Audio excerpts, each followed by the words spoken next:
Hello, everyone. Welcome back after the first break. So we need to continue now with the second session here about ZODIAC. And Michel Varneau will start his first presentation on the ZODIAC implementation of the Pillar 1, the capacity building component of ZODIAC. So Michel, please.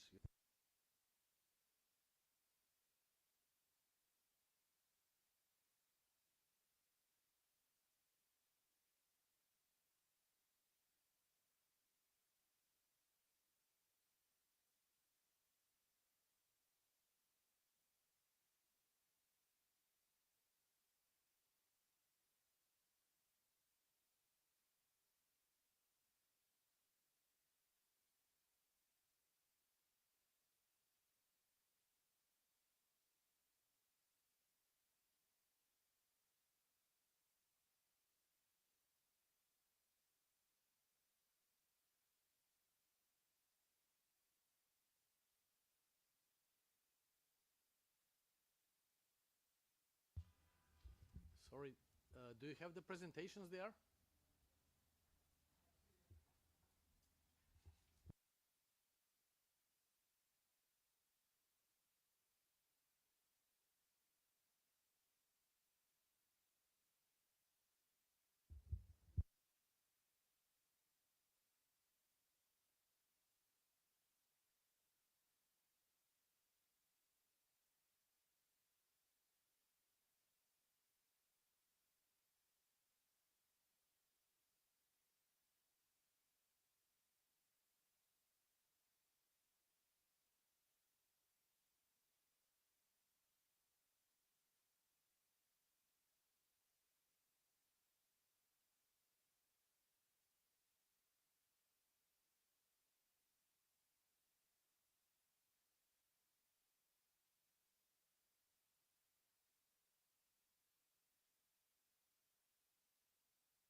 Merci.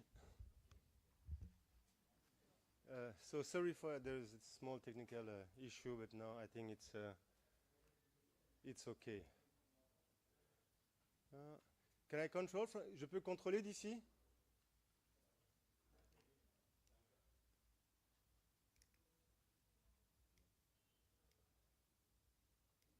No.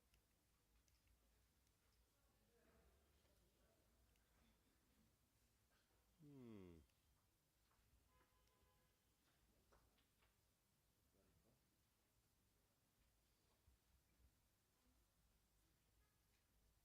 C'est ce que j'essaie de faire, mais...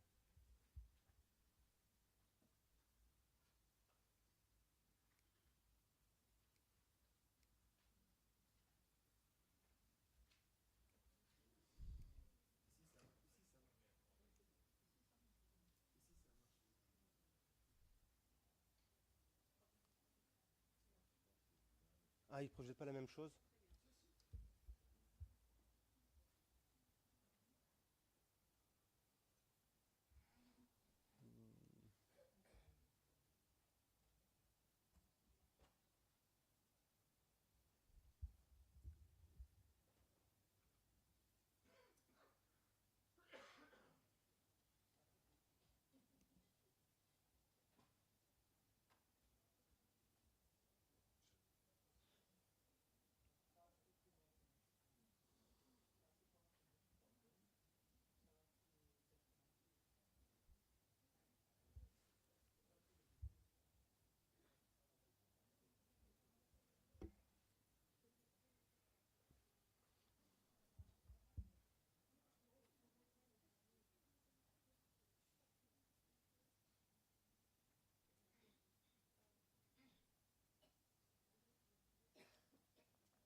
Just a bit of fine-tuning.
So, merci.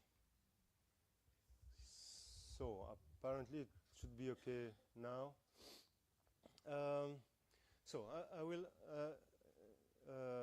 show you some generalities about ZODIAC initiative and discuss a bit about what was done under the Pillar 1, so the capacity building related project of ZODIAC. So, just to replace ZODIAC in its context, it's an IEA initiative to increase zoonotic disease detection, diagnosis, and monitoring capacities in member states using nuclear and nuclear-derived techniques.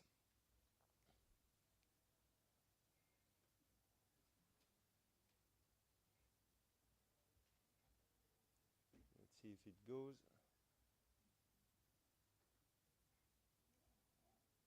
Oh.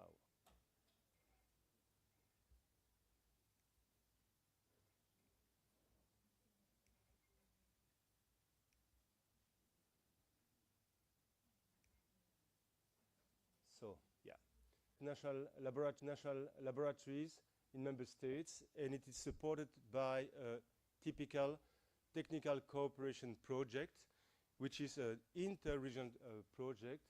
Its code is this INT 5157, which has a budget of 85.5 million euro. This is planned budget. So this project is also a bit atypical in the sense that it is fully extra budgetary, so it depends, of course, well, its funding depends on the donations of member states and partners. Currently, we got about 9.13 million euro to implement it, which is a budget that is very reasonable, but it's still very far from what is required to fully implement the project. And of course, we require additional financial support. So pillar 2, and you will hear about the different pillars afterwards by my colleagues. It's about developing new technologies for the detection and monitoring of zoonotic diseases. It's for increasing the research and development capacities in the member states, and it is run by CRPs, so coordinated research projects. One is currently ongoing, and we have 3 other ones approved. So 1 CRP per region. Merci beaucoup. Pillar 3 is about supporting, maximizing utilization and tools for disease surveillance, information collection, and visualization. So this is an IT-based tool or tool system. Pillar 4, is dealing with the human health. It's support information sharing with the scientific and medical communities through collaborative network, radiomics and artificial intelligence models. It's also based on CRP, so coordinated research projects. And the pillar 5 is planned to facilitate access to an IAEA coordinated team and roster of field experts in case of an outbreak or pandemic of a zoonotic disease.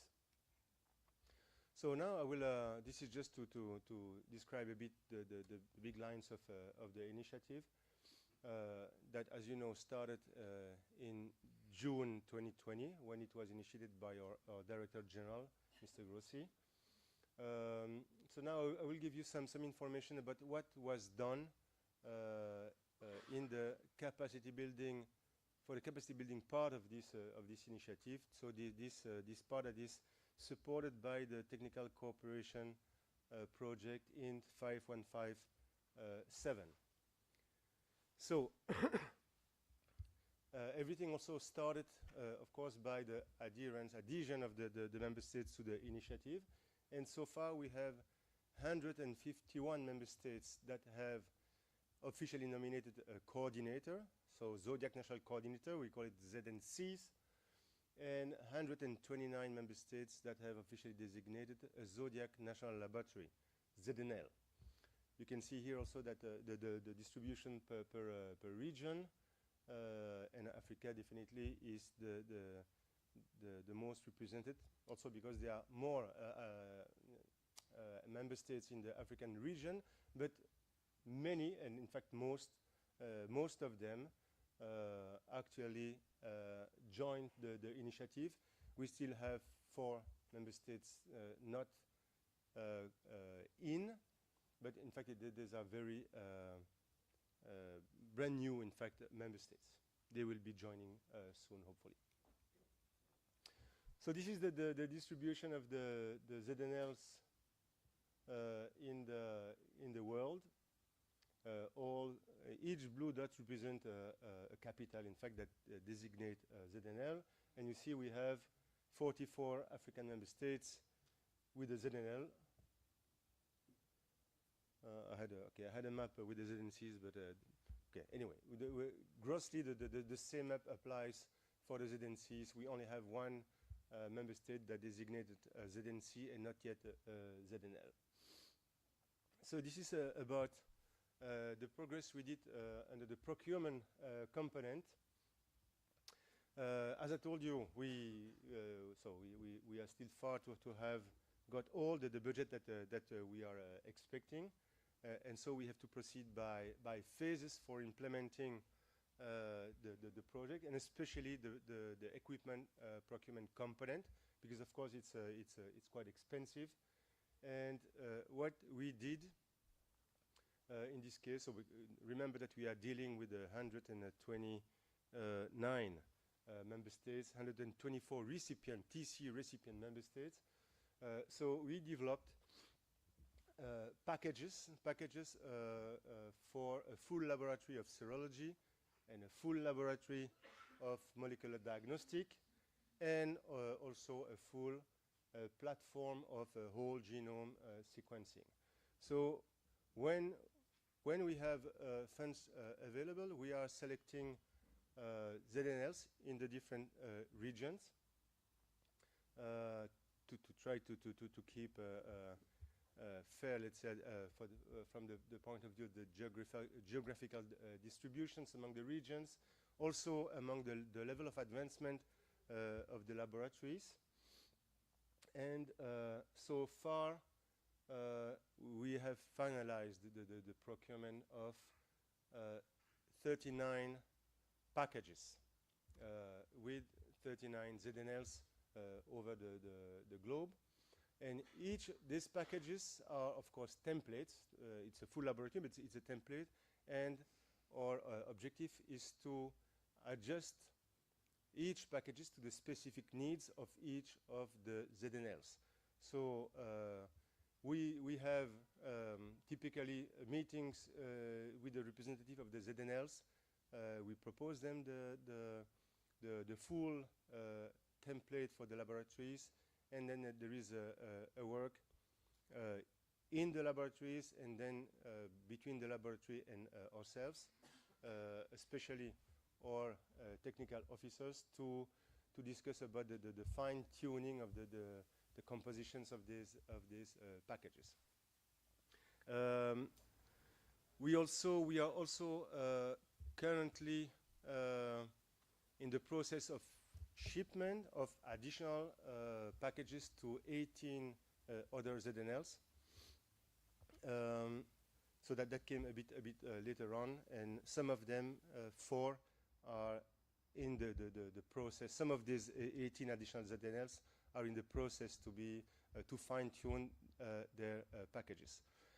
You have to know also that we can implement activities, and especially this procurement, under the IN 5157 project, according to extra budgetary fundings that we receive specifically for this project.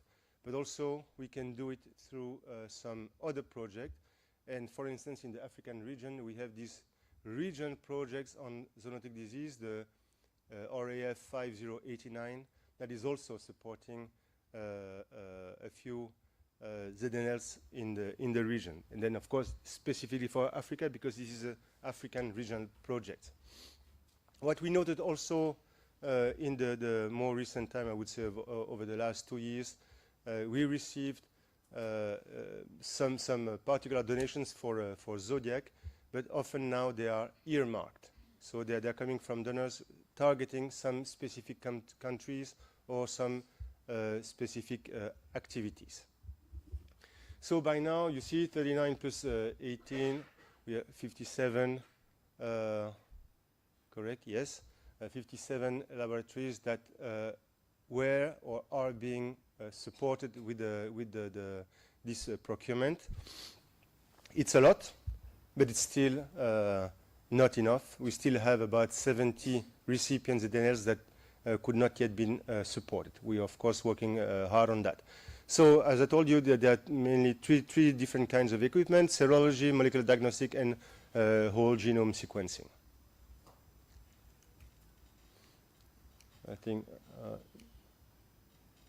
on the other side, yeah, here. So here the distribution approximately. There are a few one missing, but of the ZNLs that were and are being supported for equipment. The blue dots represent serology and or molecular diagnostic equipment, and the red and pink dots the WGS platforms. We have 2 platforms per region, except in Africa where we have 3. And you will hear about during this meeting.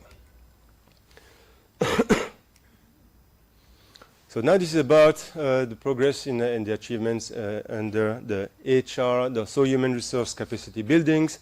We had a series of meetings, especially at the beginning of the project. They were mainly information meetings to inform the member states on the initiative, the way it was supposed to run, and to also to keep informed the ZNCs and the ZNLs about the progress that were done at the beginning.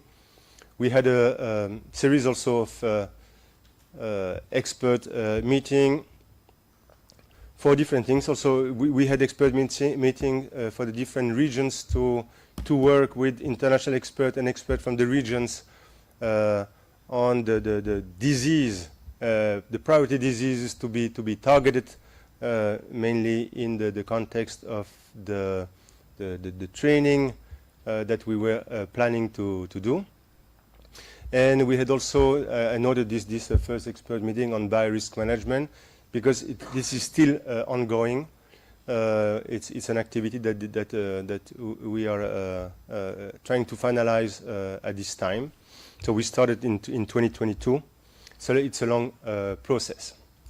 And so we had, the different member states. The first one we had, or among the first ones, we had this generic verification of standard operating procedures for serology and molecular diagnostics. That was very successful, and out of which we with international experts developed this famous SOP for verifying SOPs, and that afterwards became the basis of the training on that we are organizing for serology and molecular diagnostic. We also had a virtual event about IVETNet platform. You will hear again during this meeting. It's a very important platform for data management and support for ISO certification. Ivan Shaw will speak about later on. And we had activities about the current developments of the whole genome sequencing platforms and bioinformatics.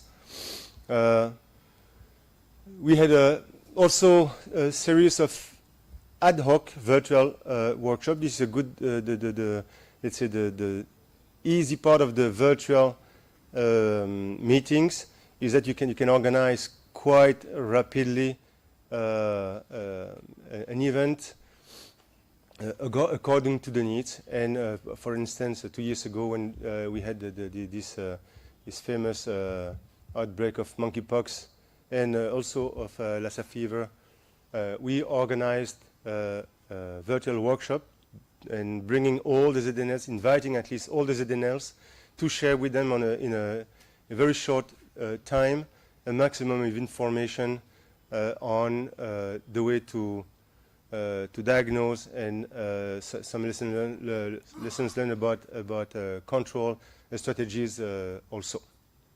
We had that for different diseases. We have them regularly if there is a need, at least.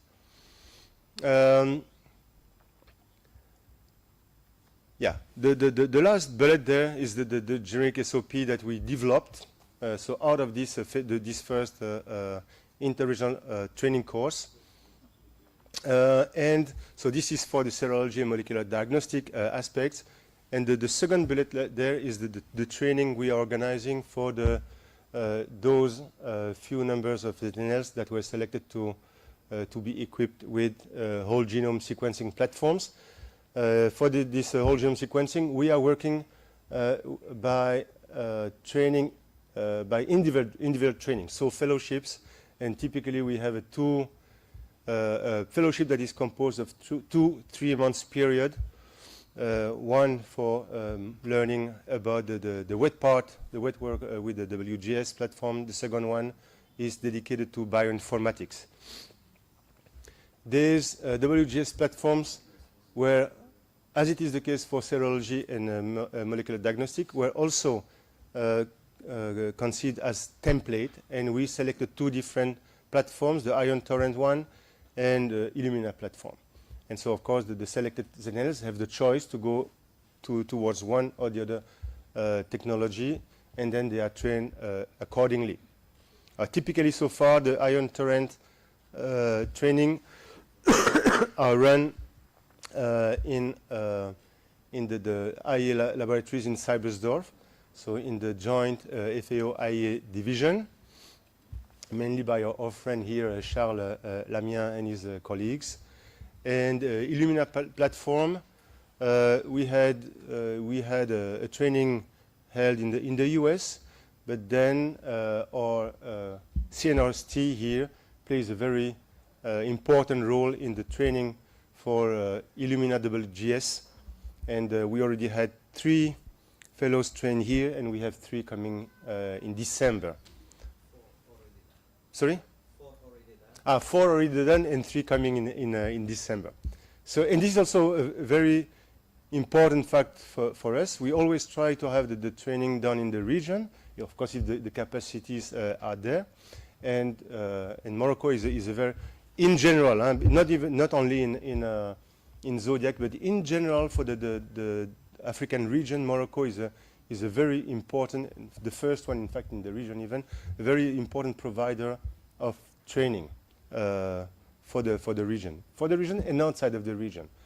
For information, the 3 fellows coming in December are not from the region. We have 2 European fellows and 1 Latin American.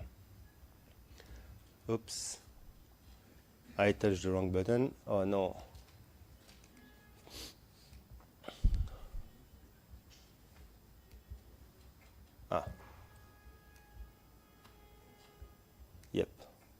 So, I told you that we developed this SOP for generic verification of SOPs, and we made out of that, as soon as it was possible, at least, face-to-face, hands-on training.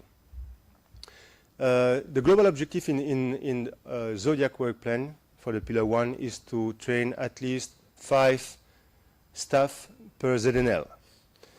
By now, due to the limited funds that we have available, we had to go for let's say, a priority objective to have 1 staff per ZNL trained in all ZNL in the world. Now we succeeded doing it, or at least to provide the opportunity to do so, because sometimes some countries cannot attend for whatever reason, in general, visa issues. But we organized so far 5 regional training courses, hands-on, face-to-face. The first one was for French-speaking Africa, and the last one for English-speaking Africa. It was not only English-speaking, because those few countries that French-speaking that could not attend the first one, it was still complicated. In September 2022, it was not that easy to travel yet, and so they were also invited to join the last one. And we had the same in Asia Pacific, in Latin America, and in Eastern Europe. The last bullet here is about a virtual workshop on avian influenza, also that we organized because of the need at that time because of outbreaks in many regions.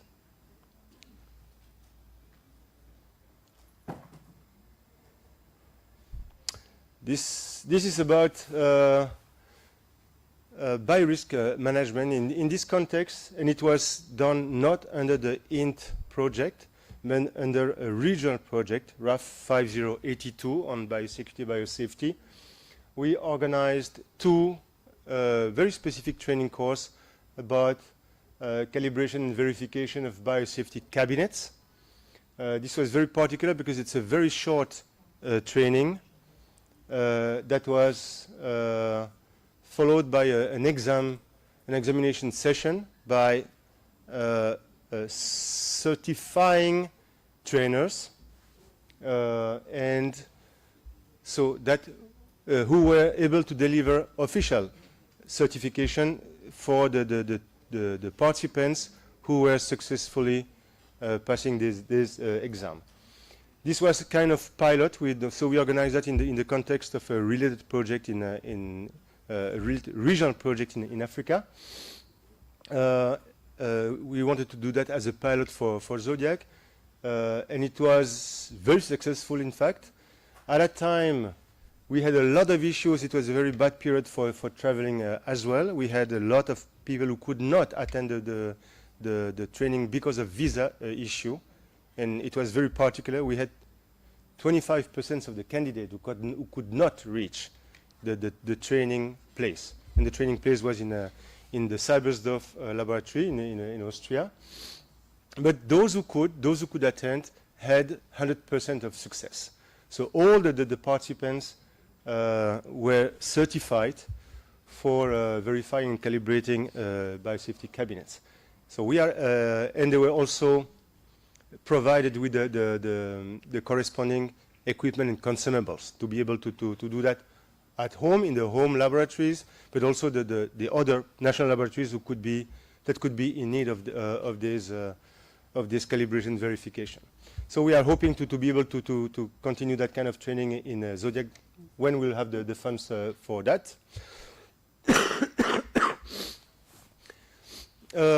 We had also a series. This is an activity that I was speaking about a bit earlier about biorisk management. This is an activity that is still ongoing. We assessed the biorisk management situation in more than 130 labs. Correct, Ivancho? Yeah. We used all the opportunities we had to make this assessment, so we avoided to use the funds of ZODIAC for that. So whatever workshop, meeting, training course we had organized, we tried to use this opportunity to make some of this assessment. We also organized a series of virtual meetings to do so. And so with the support of international experts, we identified, let's say, the priority procedures that were missing in most of the laboratories in the 4 regions. Okay, so with that, we identified these priority procedures, and we are currently, in fact, developing, this is the last point there, a biorisk management manual. So we are developing these procedures. They will be drafted, practical procedures, by our, we have 2 committees of experts, and so we are expecting to develop this manual of biorisk management that will be made available to all the ZNLs and beyond even, and that will also become the basis of the training on the face-to-face training, face-to-face and virtual, because we already know what can be done virtually, what has to be done face-to-face in the future on this biorisk management. And then the first bullet there is about training course. Yeah, this is upcoming. We started, so we have 2-3 training courses or training sessions planned to be done on for serology and molecular diagnostic, mainly coming from earmarked donations. So one is being organized in Latin America. It will be next quarter of 2025. Then we have also a training course that is earmarked in Asia and the Pacific, and another one specifically for Europe. The one in Europe, the funds we got do not allow really organizing a training course, so it will be made of short-term group fellowship for a series of, in fact, series of countries from the European region, and especially those who could not attend the corresponding hands-on training course that was organized last year. Most all of the activities we are organizing under ZODIAC are informed about or even recorded and placed on the ZODIAC portal.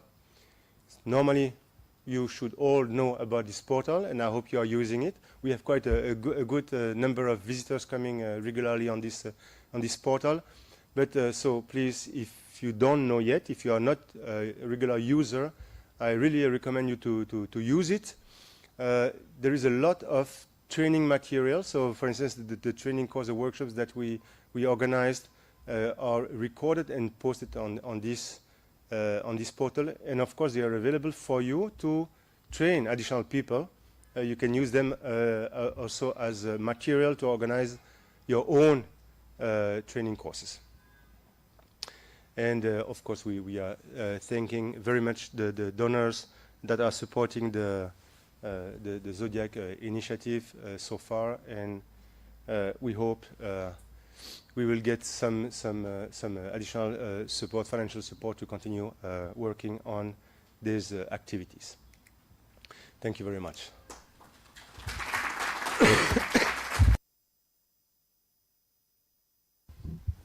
Thanks very much, Michel. Are there any questions for or comments on the presentations of Michel? Any questions? Okay, thanks, Michel.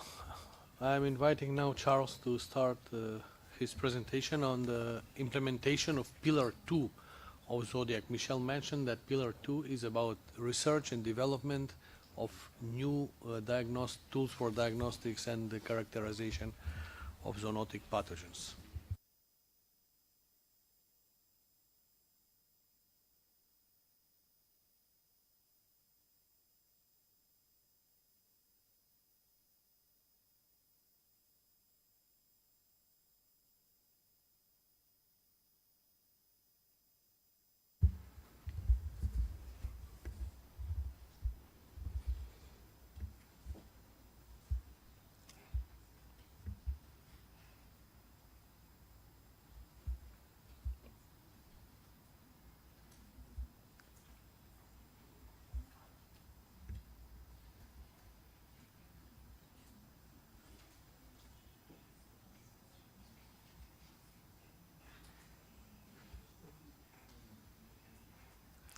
Okay, thank you. Good morning, everyone.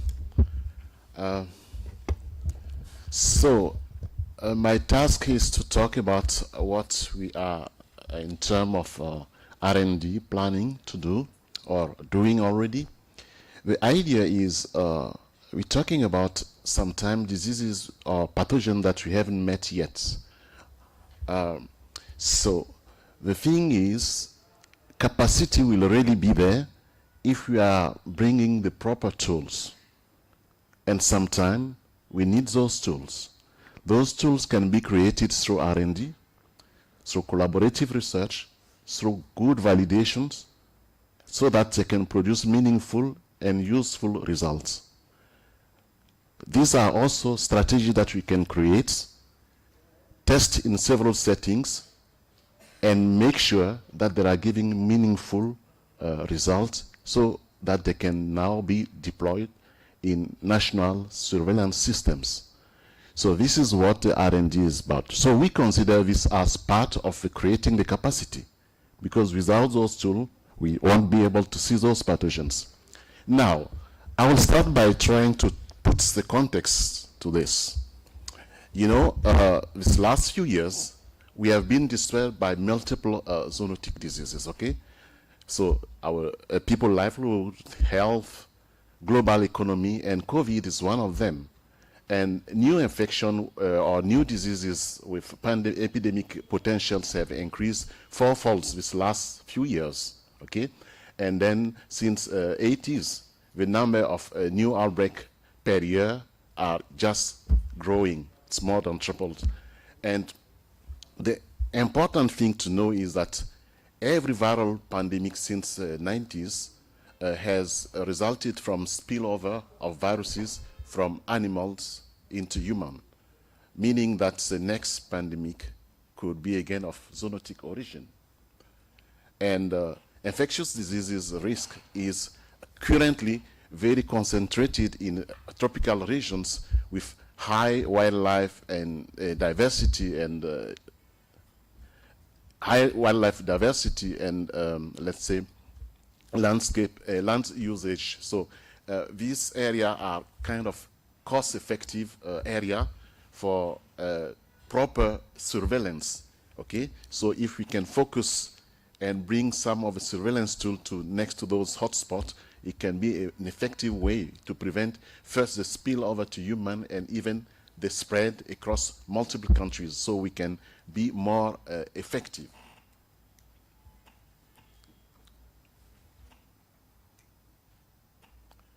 So, something that is important, if you take in 2022, if I recall very well, the Mpox situation, you can see the dots in the map here. The size is about the reporting rate, okay? If you see the orange color are the reporting mostly in Western countries where you see more reporting, and the blue one are actually the reporting in the hotspot area. And in this hotspot area, there is less reporting. This means that we have less capacity, okay, because for our lack of capacity to do proper surveillance, because maybe the resources are less and so on. And another thing I want to point out is when you look at the SARS-CoV-2, you have seen the host range. It's really with broad host range. Many type of animals are included in this. How can we address this type of thing? We need maybe serological methods that enable us to do the screening and identify additional hosts or potential carriers, okay? Because basically, if you think about it, most of the time we have ELISA, but if we're changing animal species, then you need to rework on that ELISA. And there are many ELISA when you move from livestock to wildlife, you have validation problem. You get positivity and you cannot say anything. And if you want to properly look at the antibodies, you need viral neutralization assay. This need a BSL-3 level laboratories that again are expensive to maintain. So we don't have a solution. So again, the research must address this type of situation to bring solution to do cost-effective serological survey, and then to also do this at a level that doesn't need infrastructure with high maintenance costs. How do you do that?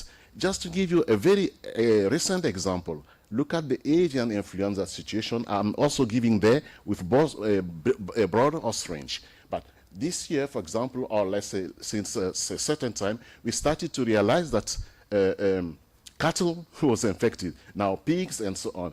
It means if we had proper serological tools to look at those animals, we would understand that there are potential carriers of those diseases. And in Europe, for example, some countries, what they are doing is to try to do the survey, sero-survey in cattle, but applying tools that can be eventually run if you have a BSL-3 laboratory. We don't have this in Africa, most of the labs. So they won't do that kind of surveillance. So all this is about that, trying to get the proper tool so that everybody can contribute. Believe me, if you have few labs in the world that can do the most sophisticated science, it won't be enough for disease surveillance. We need really to bring this close to the hotspot. And this is possible if we can create cost-effective tools that are easy to handle, that are not too complicated to maintain, and this is where the research comes in. So this is about putting the context, okay? Same thing also is that if viruses, so we didn't know that for avian influenza, but the evidence had been growing. SARS-CoV-2 has shown that. Also broad host range. Broad host range mean what? The virus jump in a new host, so the virus try to mutate to adapt the best possible to the host. And when we finish controlling the situation in human, they can be potentially bringing us a variant that our solution, like vaccination, was not prepared to face. It means also that we need constant genetic monitoring of the pathogen. So the capacity need to be there. We need also to bring cost-effective solutions for that type of things. Finally, we need to also to be able to look at diseases at a different ways. We will talk about this while I'm going. So, what is the most effective solutions for us? Basically, we want to look at the pathogens to do a proper surveillance before they jump to human, okay? Before they spill over. This is the green line part. And the ZODIAC project would mostly look at that area to try to minimize the risk for future outbreak, okay? So to do that, we need to accelerate the detection of novel pathogens before they spread. We need to establish the capacity for pathogen discovery. We need to enhance disease surveillance at hotspot.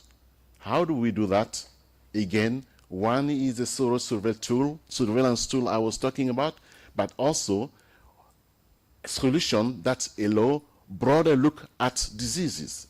Again, imagine every time we are dealing with diseases, you know, what happens is indeed only few carriers become sick and will draw our attention. But all the rest that are never sick are potentially able to spread the disease. So we need solutions that can detect even in those apparently healthy situations, so that we know that there is a risk, and then we need to address that risk, because only the sick one will show. Every time we discover a new pathogen or a new situation, what is the reality is that we are already lagging few months already behind, because the pathogen only starts showing clinical signs after a certain time of good adaptation. And this is some time where the spread becomes impossible to avoid. And also, where do we look? We need to look at the pathogen flow at the wildlife, livestock, human interface. These are the real good area to do this. And we think that the ZODIAC focus must be to establish the capacity in the ZODIAC national laboratories for disease surveillance by creating also the proper tool. Michel now was talking about the capacity building, giving the infrastructure and so on, but this must go end to end with the presence of the proper tool. You can have a more sophisticated equipment. If you don't have a proper SOP, nothing will work. So this is really how we must take the thing.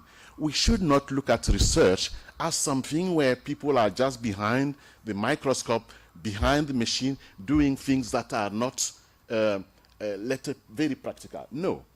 Research being a solution for our life. You know, when I'm using a soap, I don't think about how much biochemistry is behind. This is the truth. The product becomes so simple that while using it, we have a feeling that there was no much. It becomes kind of evident. And this is what research tries to do. Even for disease surveillance, it must be the same, okay? Sorry.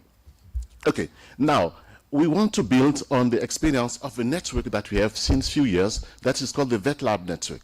With that network, we have been working with veterinary laboratory, and we have realized that when they have a proper tool, they can do a very good job.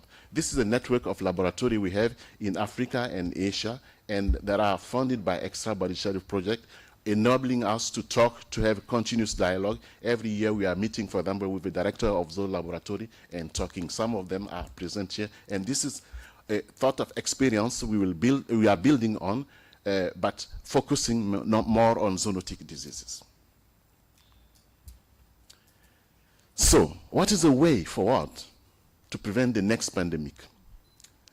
We think that effective surveillance means bringing early detection and monitoring tool closer to the disease hotspot. And this involves setting priorities to optimize the utilization of resources, ensuring the availability of validated tools for pathogen screening, surveillance, and for data analysis, and adapting tools for low or limited resource settings, okay, so that they can be sustainable and used in a sustained way for doing disease surveillance. We believe that by involving more laboratory in surveillance, we can accelerate our acquisition of comprehensive knowledge about the circulation of zoonotic pathogens, and the ZODIAC National Laboratory Network and the Vet Lab Network will play a crucial role for that. Now, about the ZODIAC Pillar 2, we are trying to address key gaps through coordinated research projects that Michel was mentioning. All of the projects, because there are four regions, the main objective is to empower disease surveillance programs in the regions of interest to identify potential source of pathogen spillover and identify emerging and re-emerging a pathogen with zoonotic risk. And again here, this picture just tries to show what we are addressing, two key areas. Sampling in green, and then pathogen detection and characterizations. These are the two areas that we'll try to use so that can benefit the best possible the surveillance. What we do, we'll develop innovative approach for sample collection and submission to specialized laboratory, develop technologies, novel technology for detection of zoonotic pathogen, develop technology for genetic characterization, pathogen discovery, to discover a variant, reservoir, and also unknown pathogens. And then the next step would be harmonize those workflow, and through the pillar 1 that Michel mentioned, to do the technology transfer. Now, here are the 4 coordinated research projects. You can straight go to the Africa one and look at what are the objectives, or how we are trying to, what are the priority pathogens.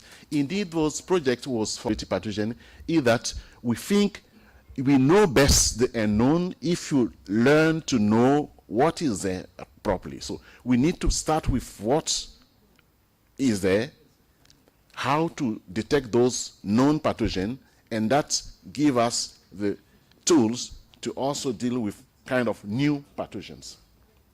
Now, I will go to the Asia one, because this is the one that is funded, and give you example of activity we are doing there. So, but before, what are the expected outcome? Of course, this is to improve laboratory tools, to make, sorry, the availability for improved laboratory tools for the ZNL, to strengthen the ability for detection, monitoring of zoonotic pathogen, and the discovery of pathogen reservoir and unknown pathogen. The second aspect is to enhance the capacity of our member states to identify potential source of pathogen spillover to human and detect emerging and re-emerging pathogens. And this next slide gives you the different set of output we expect from the ZODIAC project. And this output would be, for example, to a set of newly developed and validated procedures that can be used in the labs, the technique for detection, characterization, tracing, mining, surveillance of zoonotic pathogens, and then also user-friendly procedure for genetic characterization, discovery of pathogen, variant, and potential reservoir, and better understanding the epidemiology of zoonotic diseases and the evolution and transmission of a pathogen, and harmonized procedure for sample collection, treatment, transportation, pathogen detection and characterization, and strengthen the ZODIAC National Lab capacity to do R&D on disease diagnosis, for example. So what I would just take one example in this type of set of tools to discuss here. if we take the harmonized procedure for sample collection, treatment, and transportation, you know, sometimes with some of a way to share sample between labs or from field to labs, we are not always 100% sure what is the best way to inactivate the pathogen, keeping the integrity of genetic material or what, depending. So these are the type of things that we can do through collaborative research and bring proper validated procedure that others can use, for example, for sample sharing. Other way is environmental sampling. You know, everyone has some experience, but we can do coordinated research so that we have it in a couple of settings so that we can really see what is the most meaningful parameters to take into account in that. So this is a little bit just few examples we can do in terms of when we're talking about the sampling. Okay. Another thing is how can we optimize the and in a cost-effective way, because sometimes the tools are there but are super expensive. So we can forget about them, applying them in a broader context, because if it can be only applied from time to time, so we can forget adapting this for surveillance. Again, the idea is to find whatever is very powerful and useful for disease surveillance. So this is a research work for the coordinated research for Asia, and this is funded by the Republic of Korea. Okay, so we are able to start that last year, and here the priority pathogens or diseases on which we are working, and the idea here in terms of strategy is to target high-risk interface for transmission interfaces. For example, farming animals, poultry, pigs, wildlife in domestic animal, bat, pig, human interfaces. These are the type of area human syndromic surveillance combined with animal surveillance, and also integrate cost-effective rapid testing platform, like, for example, a Minion sequencer in using it. But I will talk about that tomorrow, okay? So you'll see, for example, the context where we are really applying. I will also talk about species-independent serology tomorrow. So you will see, again, the context of applying this. So these are part of the result we are generating already, but I will not cover that right now. And then also consider some ethical aspects. You know, we don't want people to go and take sample directly on bats. So maybe we can place an air sampler in the bat cave and then collect the information. This is a type of approach again to bring. But then when you start doing with air sampling, maybe you can forget the general metagenomic approach. The sensitivity will be lower. So we need to consider approaches that can increase the sensitivity, and this I will just summarize it later.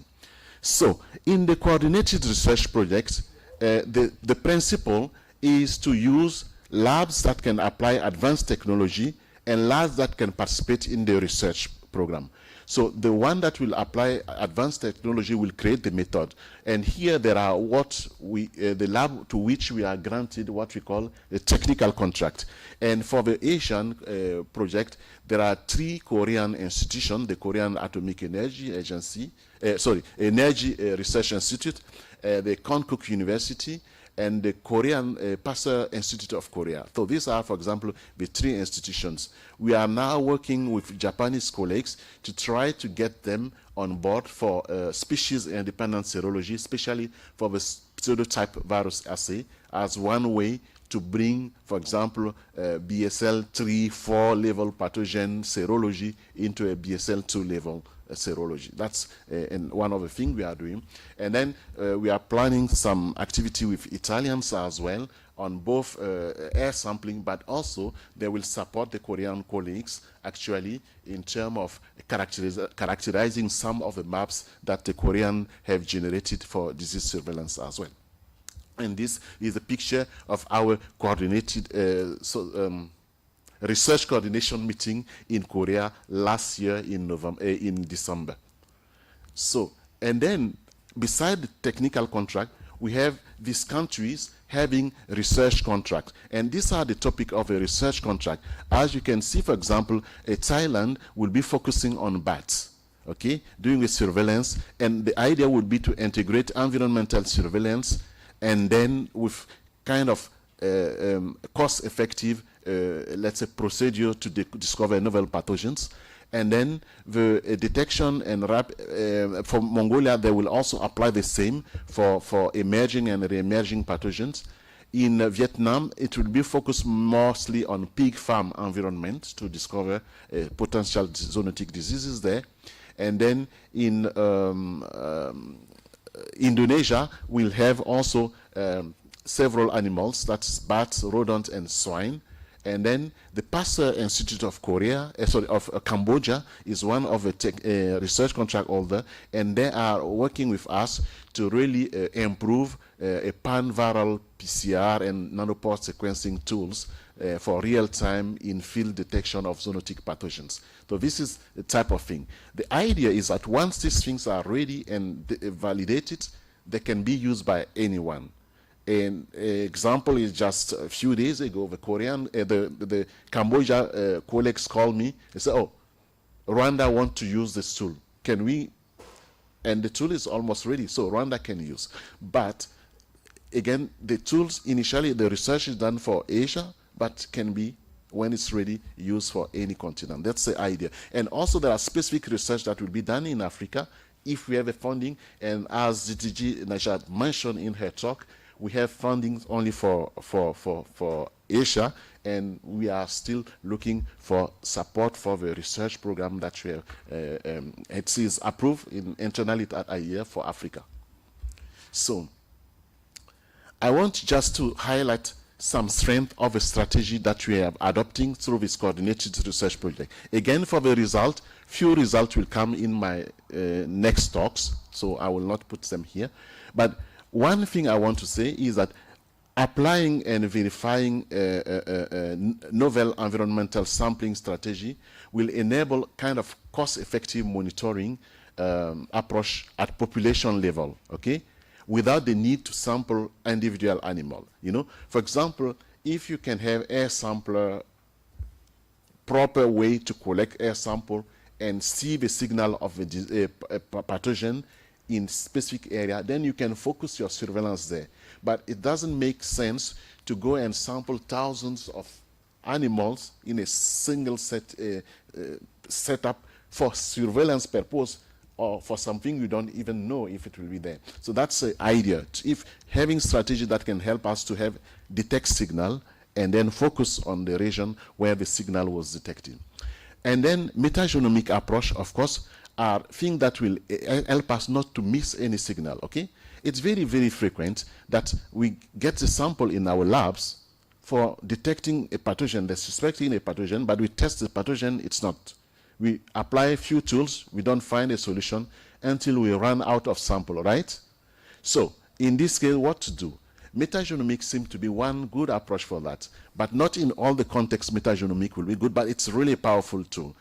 But what we are proposing as a solution for viruses is a viral-based assay to provide higher sensitivity to alternative to metagenomic.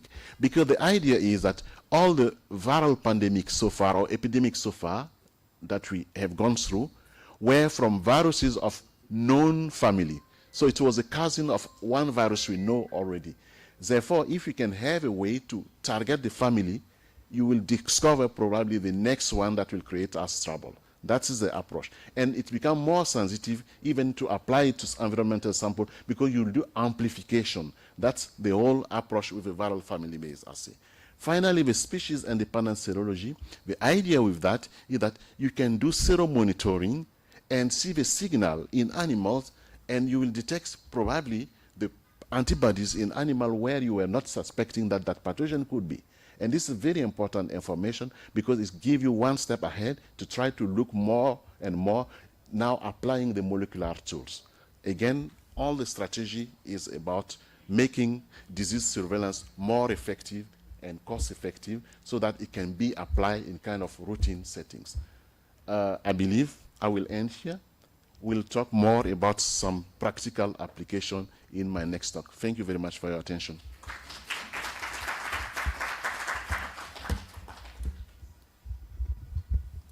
Thank you, Charles. Any questions or comments on Charles' presentation? Okay, thanks. So then Question, please, please. Thank you very much. Jamie from Sierra Leone. You mentioned something that I just wanted to follow up on, especially when it comes to sampling. You gave an example of environmental sampling, but I was trying to see, is it possible to also focus some of these other potential diagnostic tools on other less invasive samples aside from hair, maybe excreta or something like that? Because my own challenge from our own country is we have very few wildlife officials that could help in collecting samples, especially when it comes to wildlife. When it comes to livestock. Okay, so I want you to use the mic. Oh, okay. Maybe you can come up here. Sorry.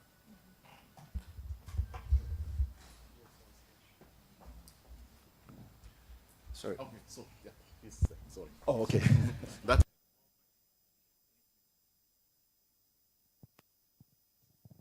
All right. So my name is Temi from Sierra Leone, and my question was just, or comment, is looking at sampling when it comes to surveillance, especially for diseases that are found amongst wildlife, because we have a challenge. Look, what might not be unique to us is we have very few wildlife officials that are trained in handling a lot of these wildlife animals. So it makes surveillance a little bit more difficult when it comes to sampling, especially if you have to deal with samples that are invasive to collect, maybe blood. So I'm asking whether some of your research you are designing will also focus on other less invasive specimens that can be easily collected, that allows for faster surveillance. That's just my question. I know you mentioned air sampling, which answers partly to that, but other samples that might not be airborne, the excreta, urine, or other samples like that can be collected without really having to capture those animals. That's just my question. Thank you very much, sir. Thank you. Yes, definitely. This is one of the things we addressed in the meeting in Korea, and we have encouraged the colleagues, because initially we are focusing a lot on air, but then we are also going to use sewage water and surface sampling and a couple of things where people can go in the farm environment or special environment and take the surfaces. So there are a couple of type of sampling that people will be using to try to get some information. Of course, other non-invasive could be swab or swabbing and so on, but these are ongoing because that we consider these are in animal sampling. It's only animal you are sampling, and this will always be used in this type of project to combine, to see how far, for example, some labs are doing, but we're trying to do it with several labs so that we can answer better the question and see how powerful it is. So you have always at the beginning, when it is at the research stage, to combine, let's say, environmental sampling with animal sampling and see what is the level of correlation between the results you are getting. That's really important. But there are several types of sampling that are ongoing, but not only in the framework of ZODIAC, but also in other, project. People are also applying a couple of sampling procedures.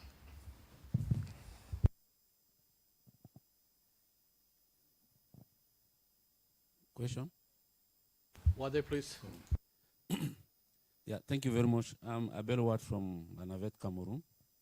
In addition to the comment, to the question raised by the brother, I would like to emphasize and even ask if it would be possible to add a monitoring system, particularly for individuals like bats, because species like Elvum can move up to 90 kilometers in a day when they fly. And those guys can even cross borders, go and pick some pathogen and bring it back. So the monitoring system will be very good and help us to really see all this, the movement of pathogens as well, if at all they do carry infectious agent. So I saw that bat research is already online, but I would love to consider that, to hear that the monitoring system is also part of it, not only on bat, even rodent, particularly that all those animals that move across, and then they can spray the pathogen as well. Yeah, thank you. Again, yes, there are even research ongoing on trying to apply those type of approaches. But again, one important thing here is we really are addressing tools that can be used and sustained in resource-limited settings, because that is one of the things. Because there are some tools that basically would be difficult to sustain. It's not about because we had the last pandemic like a few years ago, we have still a lot of thought about it, but it's about really creating something that people can use in kind of routine base. So all the systems that bring cheaper solutions are the one we are trying to focus on right now. But I take into account this type of suggestion that can be interesting, but it has to be in a different framework. And maybe if Africa Research Project is funded well enough, maybe we can incorporate it as well. Because actually bat research we plan for Asia at least is more for seeing the power of environmental sampling and so on. But in the Africa Research Project, bat would be part of it, but we haven't received funds to finalize the fine tuning. Okay?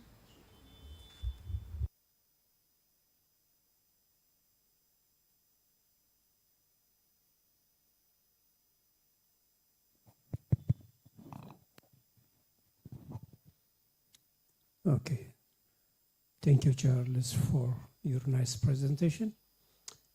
My question is, we have seen a lot of research projects, as mentioned earlier, bats and others. I would like to stick or adhere to biting flies, midges, and others due to these climatic conditions. Nowadays, everywhere is ubiquitous to see biting flies, midges, and others. And we should have to take into consideration different diseases like West Nile virus and other species. So we should have to adhere to that. My first question, Michael is not available here, but also I have to Mike also. Thank you very much, IAEA, for the efforts. But in order to bring everybody on board, we should have to take the other countries too, instead of depending on 2-3 countries only. Thank you very much. Thank you for your question. It's a very nice one. Actually, remember, we say we have 4 coordinated research projects. So for each continent, we have tried to focus on something that will draw a lot of attention and is aligning with the highest priority. So the type of diseases we are covering in Africa, because the project I've detailed more is for Asia even. With Africa Detailed Project, we'll see a couple of things there that we didn't too much touch here. But for the vector-borne and so on, actually it is more in the European project, okay? Because Europe actually has this challenge with climate change, with this type of diseases emerging a lot in Europe. So the discussion with a partner in Europe was to put a lot of focus on those type of diseases and using this approach for surveillance. And also integrating, in addition, a way to characterize directly the vectors. So that's ongoing as well in some labs. But the idea was to get funding to do more coordinated research on it, and including even understanding better the transmission and what are the potential of the different vectors to maintain the cycle of the virus and so on. This is the type of research that is planned in the coordinated research for Europe, but it's not funded. Okay?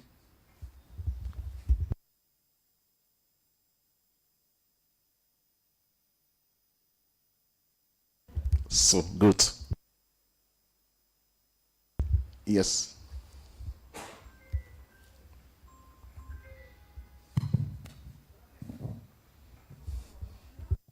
Okay, thank you, Charles.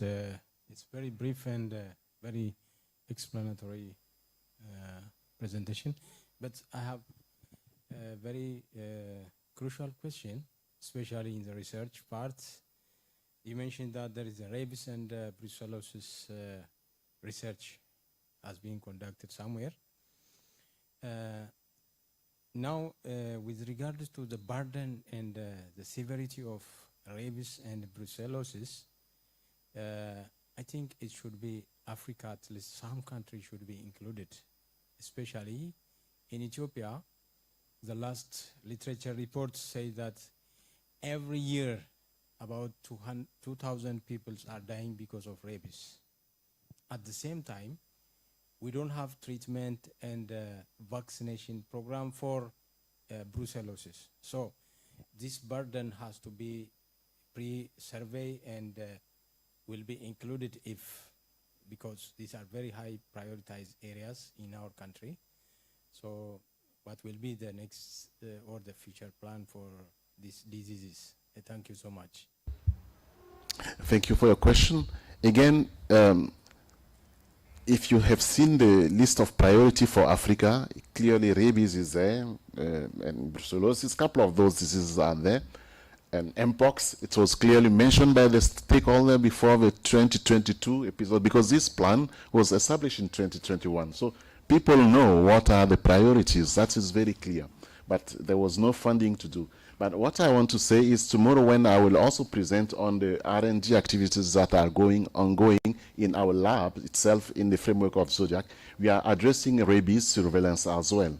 And that is one of the serological tools to be used, that you can go through many different species. Of course, rabies, there are partial solutions that are existent. Good vaccines are there and so on. It's maybe a little bit of strategy around that to try to bring down the transmission. But it is really a lot of concern. It's not only in Africa, Asia as well. But for the time being, the project would be, I mean, at least what we are doing as R&D is addressing the surveillance in different animals. Serological surveillance, but also tools for molecular surveillance.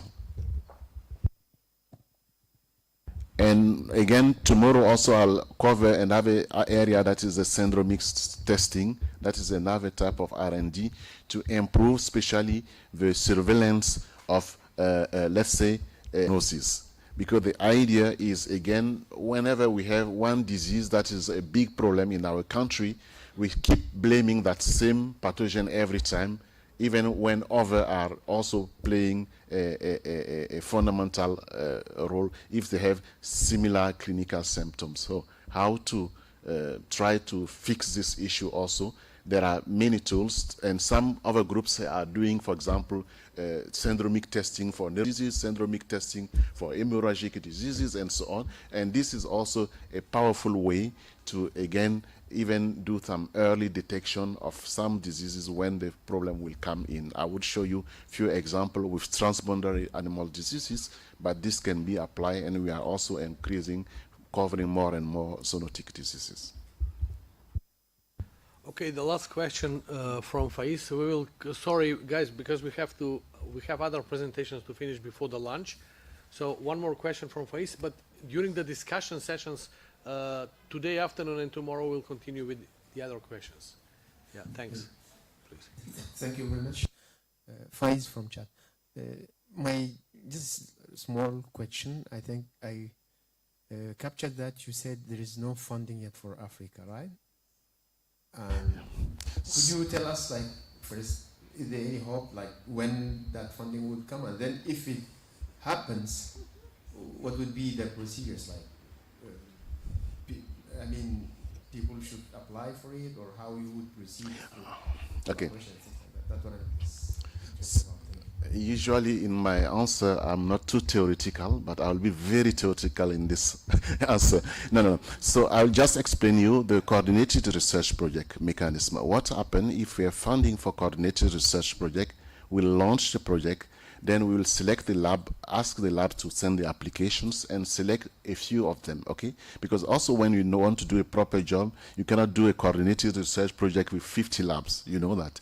So we can focus on a few labs, knowing that they can deliver in the framework of the coordinated research project. Because the coordinated research project is not going to give you equipment. It's really to allow you to do the field work, to have a reaction, to participate in that project. So you need to have an infrastructure in place. It's ideal if you have ongoing project already in that area so that you can contribute significantly. But know that when there is a coordinated research project, the outcome is for everybody. It is really to create something that is robust, to be able to spread it, to disseminate the knowledge for everyone. Everything will be translated in terms of SOP. You will get trained. And you know already, even without coordinated research project, if there are new techniques that are not well adapted, you will see, for example, how, for example, Ivanko is coordinated a lot with the experts here to train you on next generation sequencing, you know, we need to push you until people are getting there. So that type of things will also happen. So after the coordinated research project, you will get the results disseminated. But the lab that will be selected will be those that are in line with the project that was launched. So don't feel neglected if you are not part of this, because this is only the one on ZODIAC, but we have also on transboundary animals. This can be in many things, so you can be in any of those depending on what you are working the most on. Now, if the funding will be there, we are working on that, let's say this way. Okay, Charles, thanks. So let's continue now with the other presentation. So I'll talk about some things as per the agenda, and then we go for our lunch time.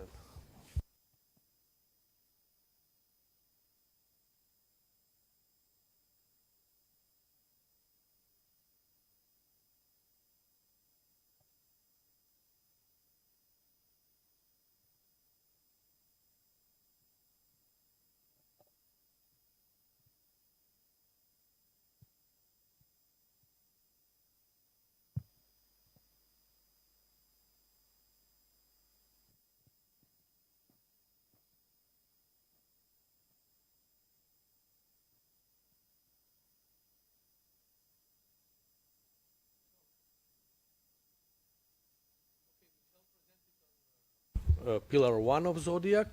Charles presented on the developments of Pillar 2. And I will talk a bit on development of Pillar 3. Pillar 3 is about the development of geovisualization tools to bring the laboratory results on the table of the decision maker, of the table of the CVO, to be able to rapidly analyze and bring decisions.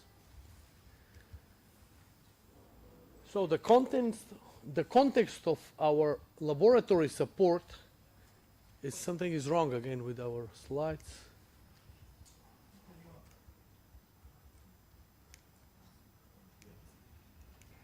Okay, this is opposite.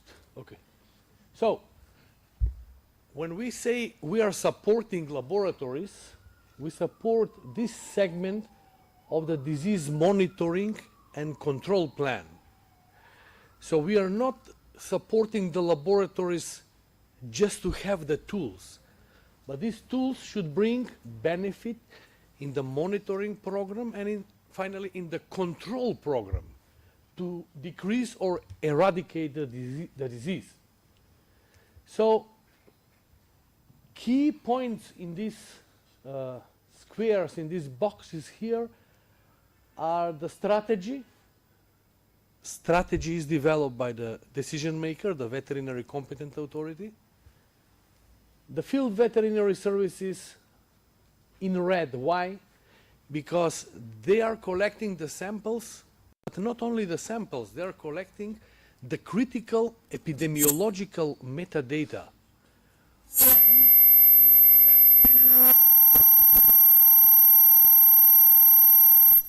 Which animals are sampled?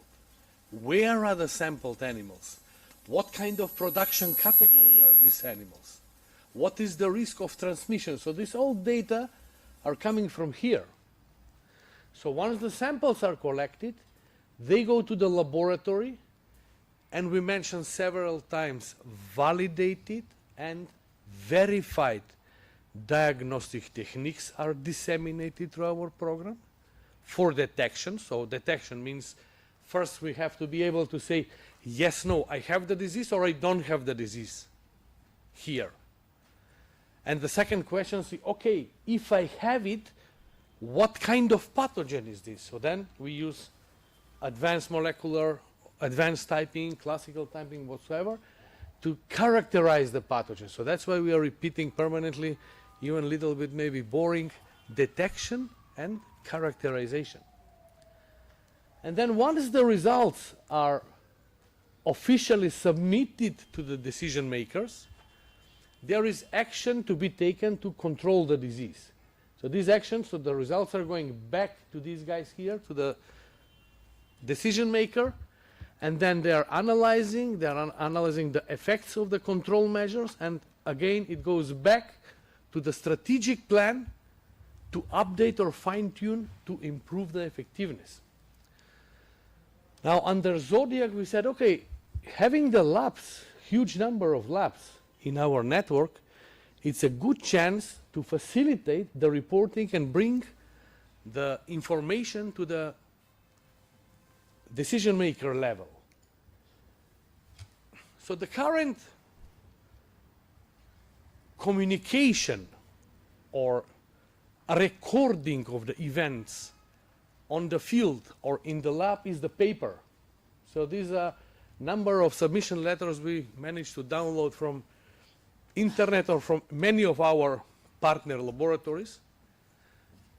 So it's okay until we aggregate thousands of these papers and we ask a question, okay, how many of these records have attribute A or B? Then you need 10 people to go back to the paperwork and reanalyze that. So it's quite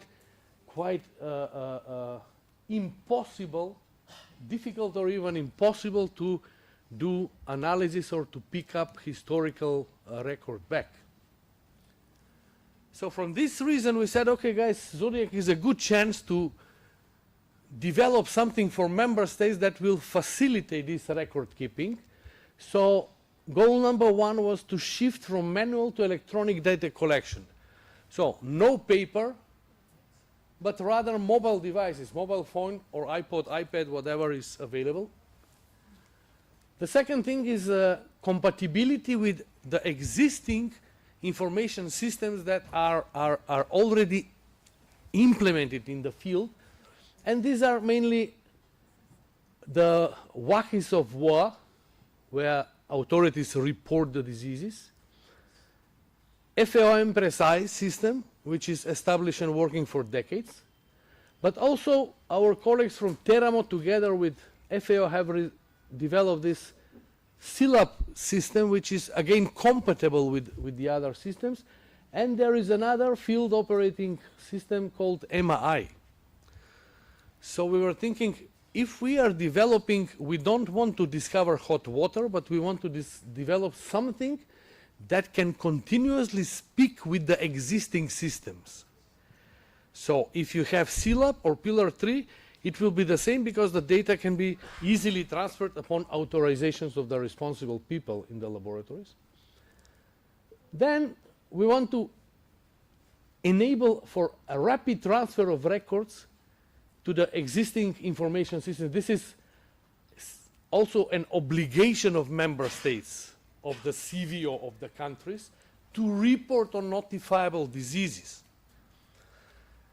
At the time, like 15 years ago, there was a link for automatic upload in the former OIE, but that link disappears probably from technical reasons, and to my knowledge it was never re-established. So we recently means few years ago, had some discussions with WA and FAO to re-establish this link for automatic upload of the official reports to WA and Precise. And then another very important thing is that laboratories are asking, and also especially authorities, is wait a minute, if you are developing a cloud-based platform, everybody will be able to see it. No. So it will be visible only for the national authorized people, and it will be all the results and records, and the sharing will be only upon approval of the competent authorities, national authorities. So this is not an open system. It is not a transparent online Google everybody can see. Yeah? So it's only national authorities and sharing upon approval. And moreover, for the One Health context, there may be a need at national level to share with different sectors. For example, veterinarians detect rabies in village 1, 2, and 3. And they say, wow, guys, we have to warn our public health colleagues. So instead of calling the phone, press a button, show to the Ministry of Health. And this table and map will become immediately available for the Minister of Health. It's, oh, look, there are 3 foxes, 11 cats, and 1 dog, or 7 dogs, whatsoever. So this is this level of sharing planned in Pillar 3.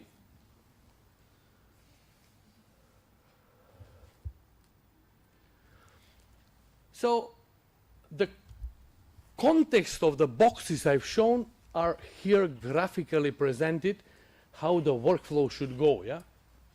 So the first box visualized is for the veterinary authority to upload the animal census Y, because we need the target population. If we want to calculate prevalence, incidence, whatever epidemiological parameter, we need to know the target population.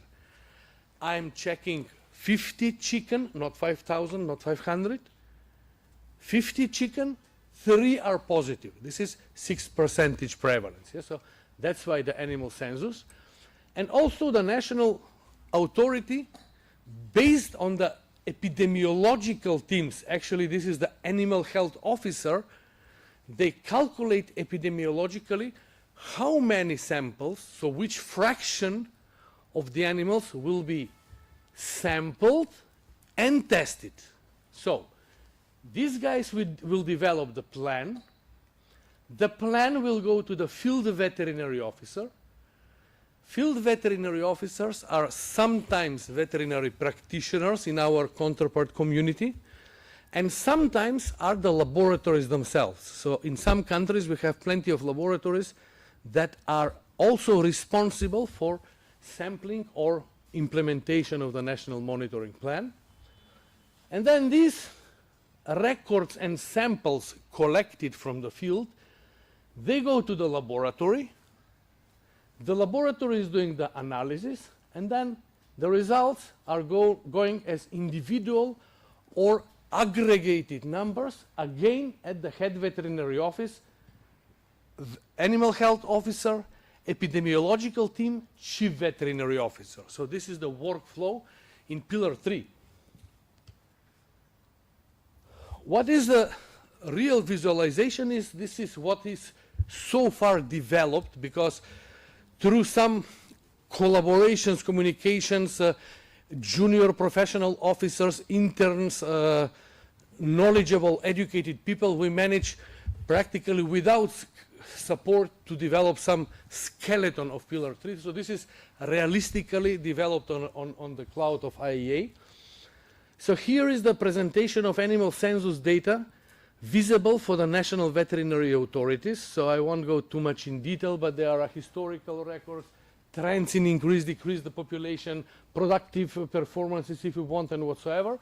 These are shown in a graphical, tabular, and geographical format. Then we have the job of the field veterinary officers. So instead of these plenty submission letters, we developed electronic submission letters with all the attributes needed for collection from the field, okay?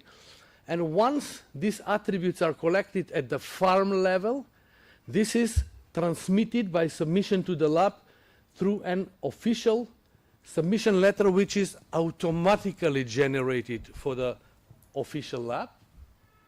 And once the official lab sends the samples to the laboratory, there is one very big advantage. When the field officer presses, I am submitting these samples, the laboratory responsible person is immediately receiving notification, which means that if I'm on the field with the samples here, and I say, I will submit the samples, I will probably not submit them 4 o'clock today afternoon. But the lab will receive notification that tomorrow I will submit 50 samples, my colleague 70, the other 150, so the lab will know, aha, tomorrow morning I will have 973 samples from 4 field officials submitted in my lab. So it's very good for laboratory planning. The laboratory is enabled to perform 1 or more tests on one single sample, which means that you say, wait a minute, let's try virus isolation, let's try PCR, let's try typing of the virus, let's try this and that. And at the end, wherever you have a positive signal, you mark it positive, negative, blah, blah, blah. And the system, wherever is consensus of the status, is helping the laboratory head to decide. It says, look, you did 5 tests, all 5 are positive. Probably the final status is positive, so it gives here suggestion.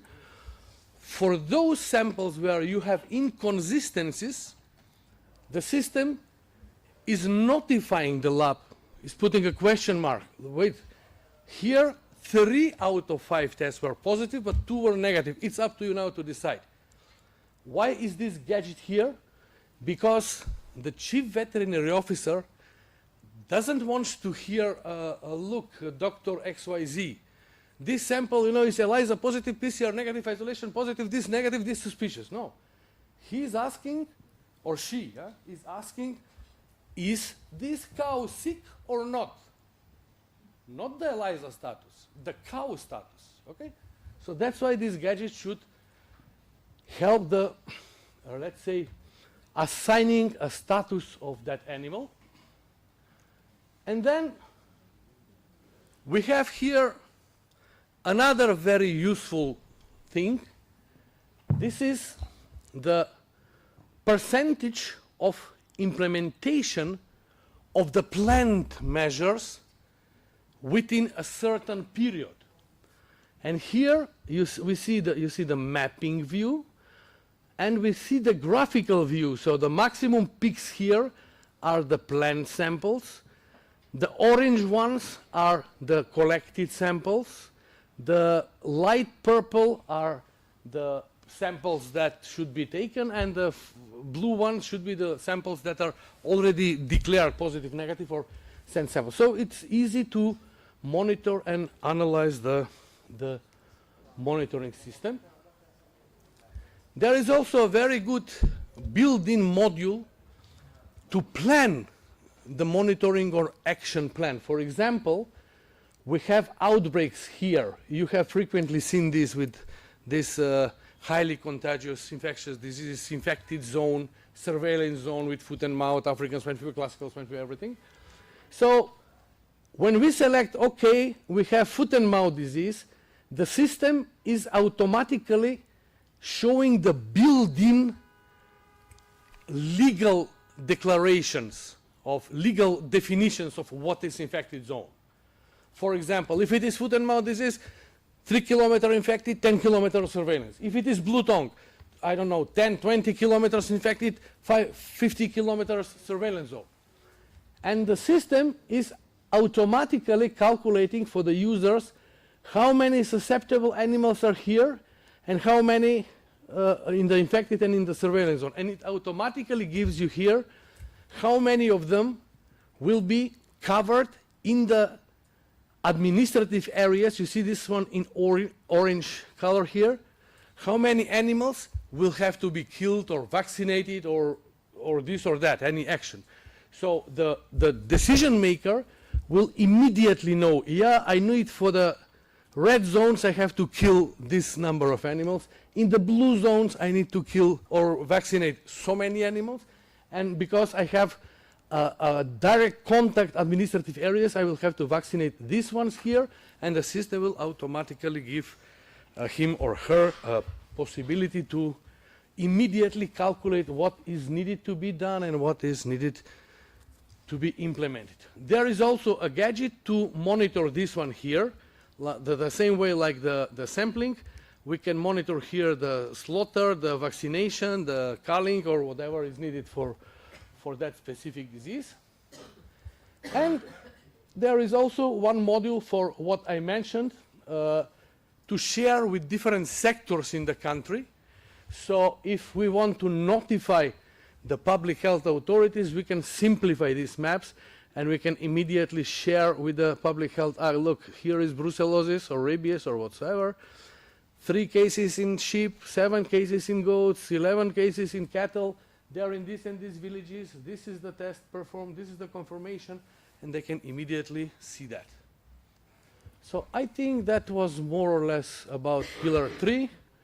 Very brief introduction. Thank you very much. And you're welcome for questions.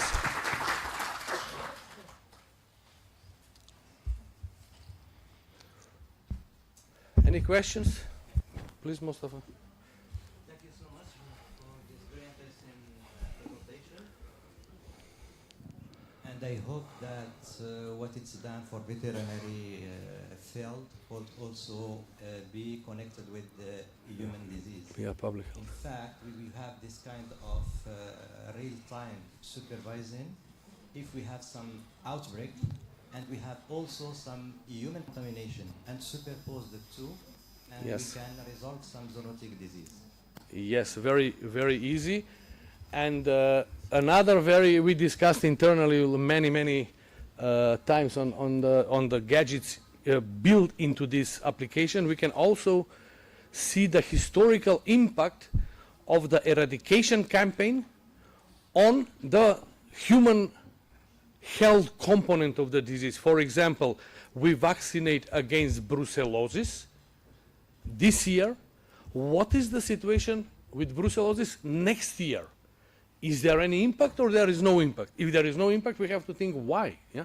So it's very analytical tool to bring the laboratory results as a useful package to the decision maker and planner. Thank you very much. Please, Cesar.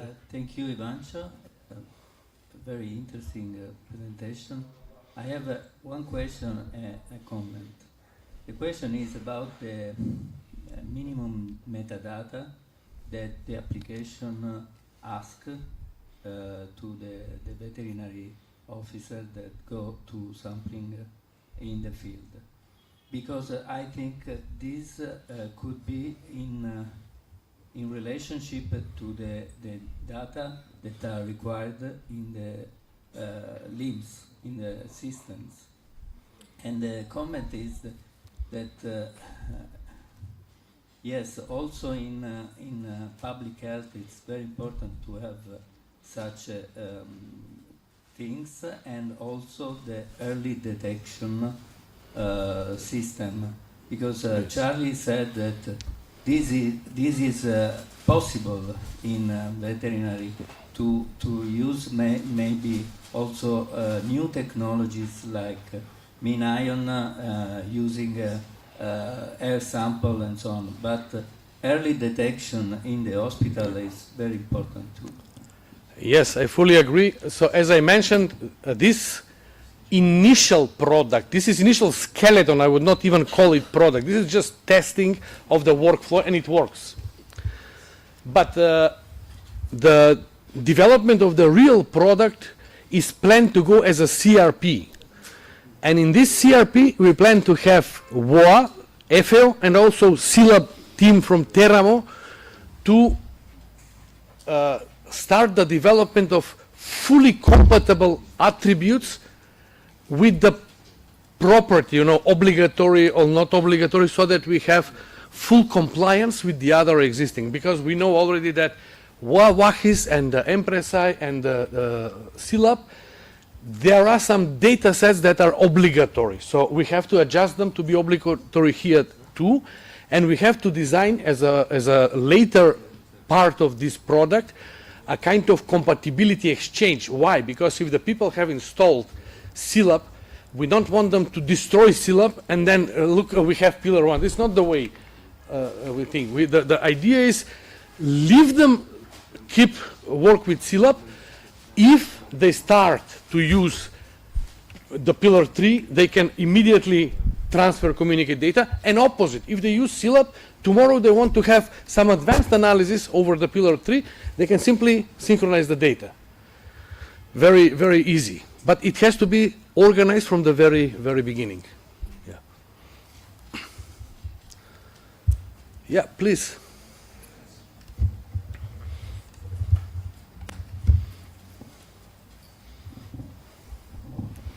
Thank you, Ivan. So, I am I come from Mauritania. I am a coordinator of the it is very important, your presentation. I want to know how the country have a device to can collect the data in the field. What is the link to get between CLAB or Empress-I to connect the own information? Thank you very much.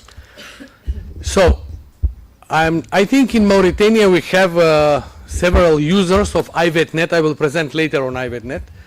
IVETNet is a cloud platform, so this one will be associated with IVETNet. It will also be a cloud platform. So what you need is at least to have internet in the laboratory, because if you're in the field and you do not have internet, is no problem. The system will collect locally data. When you come in the Wi-Fi environment or only the computer assigned to collect data, the data will be automatically transferred and they go on the cloud. On the cloud of IEA under protection of the so-called nucleus shield of IEA. Okay?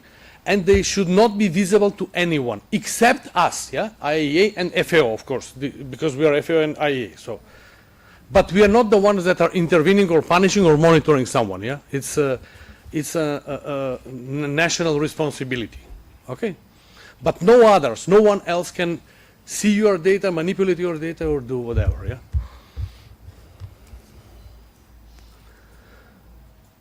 Yeah, please, there is one.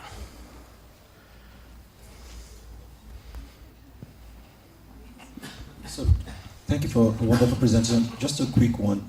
We understand the need for data protection, but then how do we allow for data sharing if my lab is interested in the data coming from another country, for example, now? So is the local or the national coordinator allowed to then share with specific people if there is collaboration work coming up? It's just a question.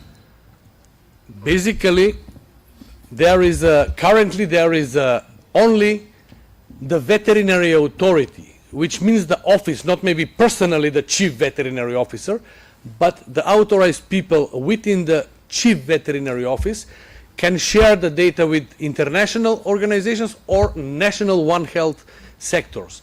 Not the field officers, not the laboratory officers, okay? So only the chief veterinary officer. But besides, it is possible to develop different levels of authorizations which are not currently under development, okay? But it is possible if the chief veterinary officer allows for that, to enable other people to share the data with specific end users, let's say.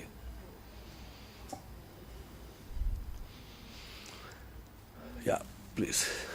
Thank you very much. My name is Bridget from Kenya. So my question is a bit of a follow-up for the two previous people who've asked the question, and I think you've partly answered it. It was more about the hosting, and you mentioned about the cloud.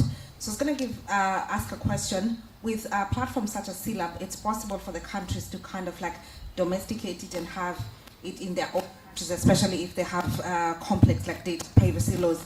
Is that going to be an option with this, or is it just solely going to be on the cloud under the nucleus shield? Thank you.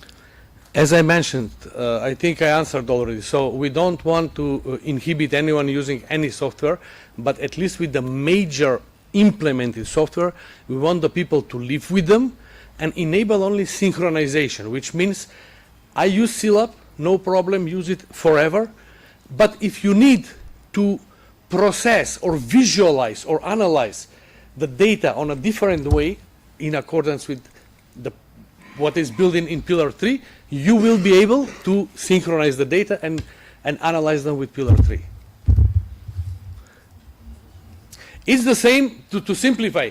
You have an Excel table, very simple Excel table. And you have Power BI, you have ArcGIS, and you have QGIS. And you want to visualize the data, you know. You can link the same Excel table to 3 sources. But the data need to be compatible with all 3 sources. Because if you feed ArcGIS with incompatible data, the system will not read. So what we want to enable from the very beginning, compatibility of the data with the existing information platforms. Okay, clear? Okay, thanks guys. I think we are a little bit 4 minutes late for the lunch break. I think it should be okay. Thanks.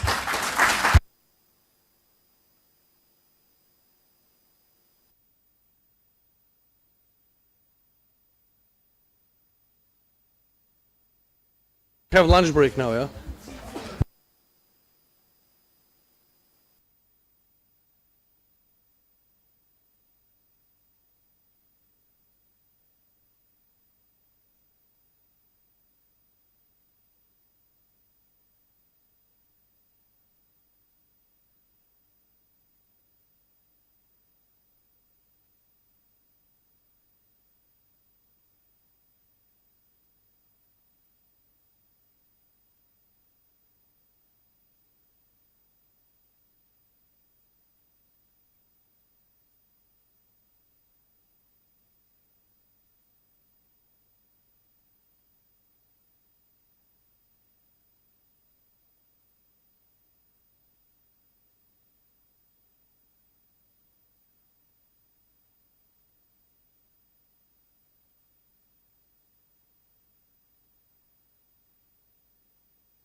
Test, test.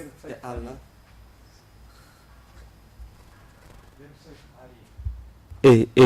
Test, test. Allah. اندوسي اندوسي جاب الشرفونا راه خدامي عمر مضبوطة فوق البوطة فوق البوطة تحياتي.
Okay, colleagues, welcome after the lunch. I think we can start with the next presentations.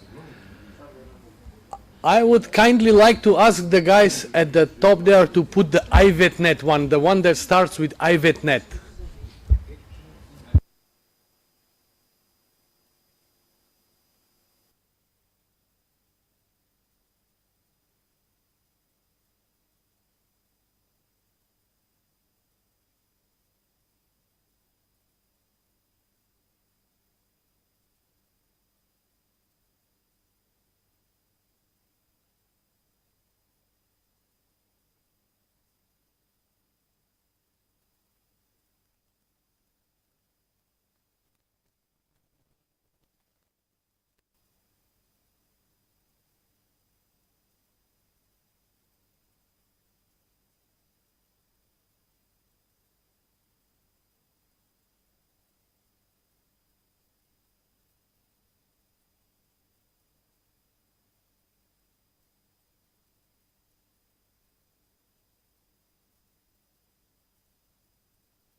There is one notebook forgotten by someone, so.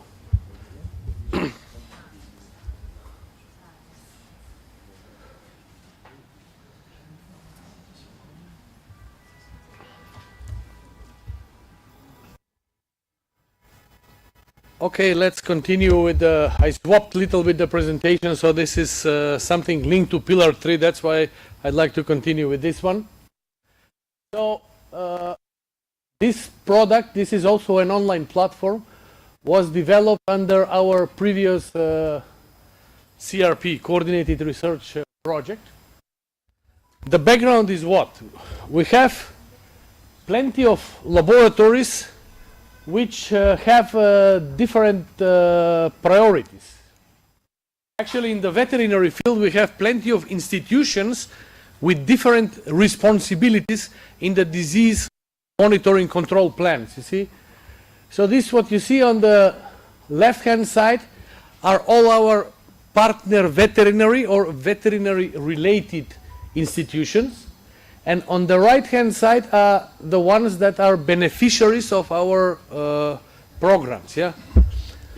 But it's not that the red ones here are not beneficiaries. The red ones are involved mainly as expert lecturers, teachers, partners in the projects and so on, to as members of the advanced laboratories to contribute to, with some packages to the development or implementation of the CRPs or TC projects.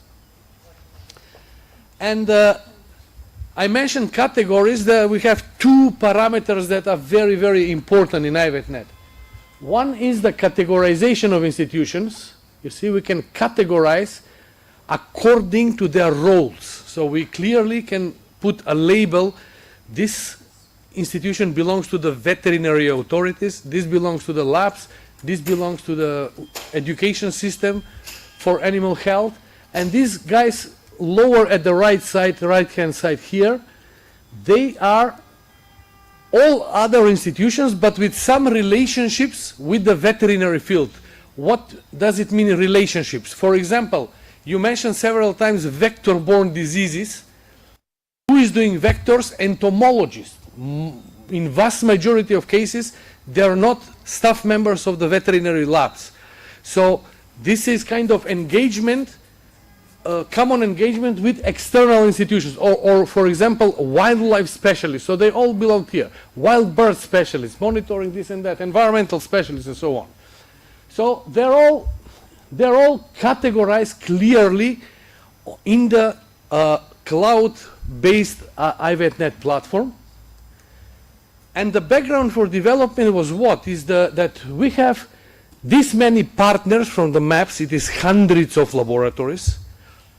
Currently, approximately, I would say, close to 1,000 labs collaborating with us. And each of them have different priorities. So laboratory 1 may ask for contribution for XYZ disease, laboratory B for ABC, totally different something.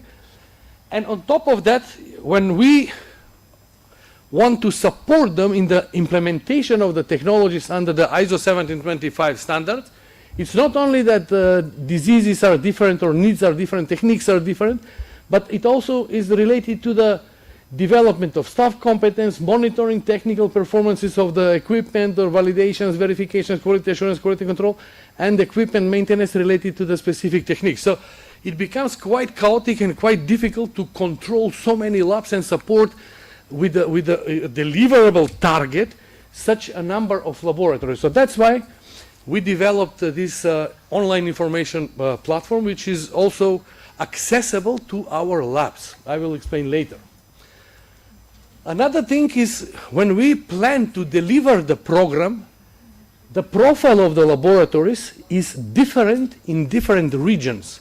You see, this here is our questionnaire, which we usually run once a year. What is the progress of implementation of ISO 17025 standard in the labs? And if you see, the blue ones are the ones, the gray ones are the ones that did not even start it. The blue ones are from 50 to 100%, but no audits or no certificate for ISO. Green ones are the ones that are fully accredited, and the red ones are the ones that have not even started accreditation. So if you see the profile on the map, you see there are a number of laboratories that are with different status, which means that for these red ones, we need to develop one profile of the package to deliver. With the other ones, we need another package. So it's not the same to deal with a beginner laboratory or with advanced laboratory. So this is the entry part. The entry part, I have to inform you, that was subject of all these security standards required by IEA. And finally, after several years, we managed to get green light for all of them. It's enormous work, I can tell you, and it needs enormous engagement of the people involved in the development. So it is currently behind the IEA so-called nucleus protected shield. And we have different levels of authorizations for us access by different users, which means laboratories and our section have different authorization for viewing and editing the data. Within the laboratories can register and use very simply, like you are doing Hotmail or Gmail or whatsoever. But within the laboratories, we have two levels of staff authorization. One level is directors and quality managers, and the other is regular staff. So quality managers and directors, they can see all the data from all the meters, from all the staff, from everything. And the regular staff, they can see only items that they are assigned for, so very simply. So these two things I mentioned important: categorization, you see here in the red rectangle, Based on this categorization, we can easily filter which institution is laboratory, which institution is a farm, field veterinary officer, education entity, or whatsoever. Or some of them can have two categories, doesn't matter. They will list in one or the other.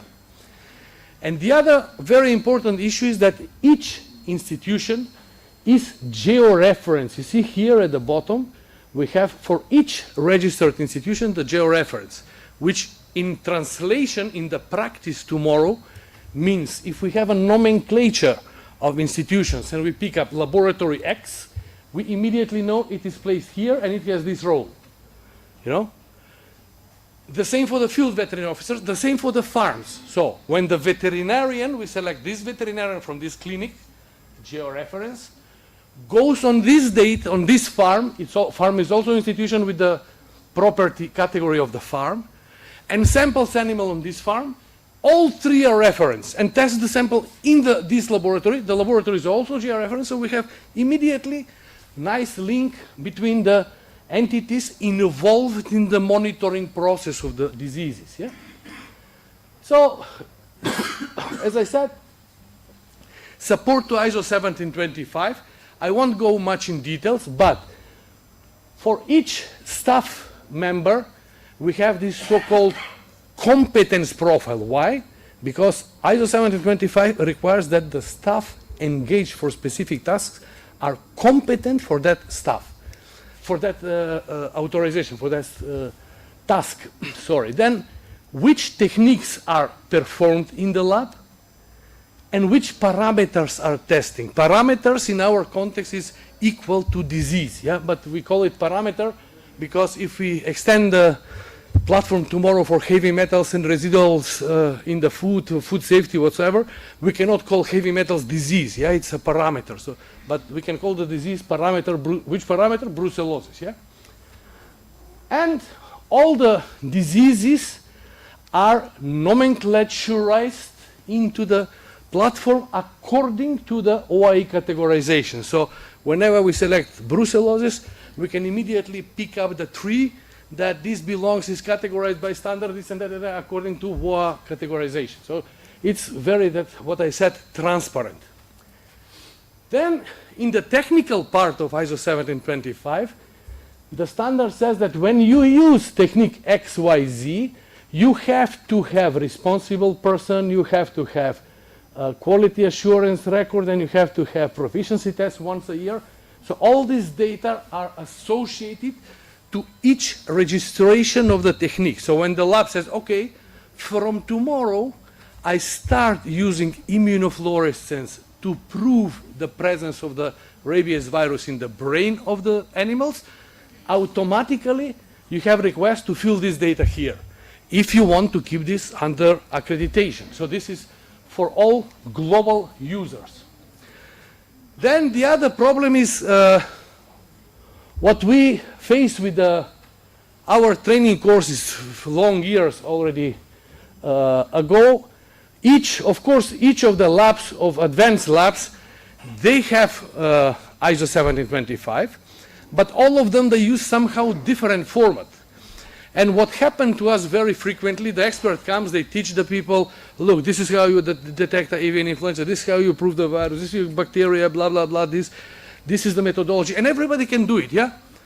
And at the end, usually the expert tells them, look guys, once you start this, try to integrate this under the ISO 17025. And of course, next Monday, we receive 15 out of 20 participants asking emails, what is integrate under ISO 17025? What does it mean? Yeah?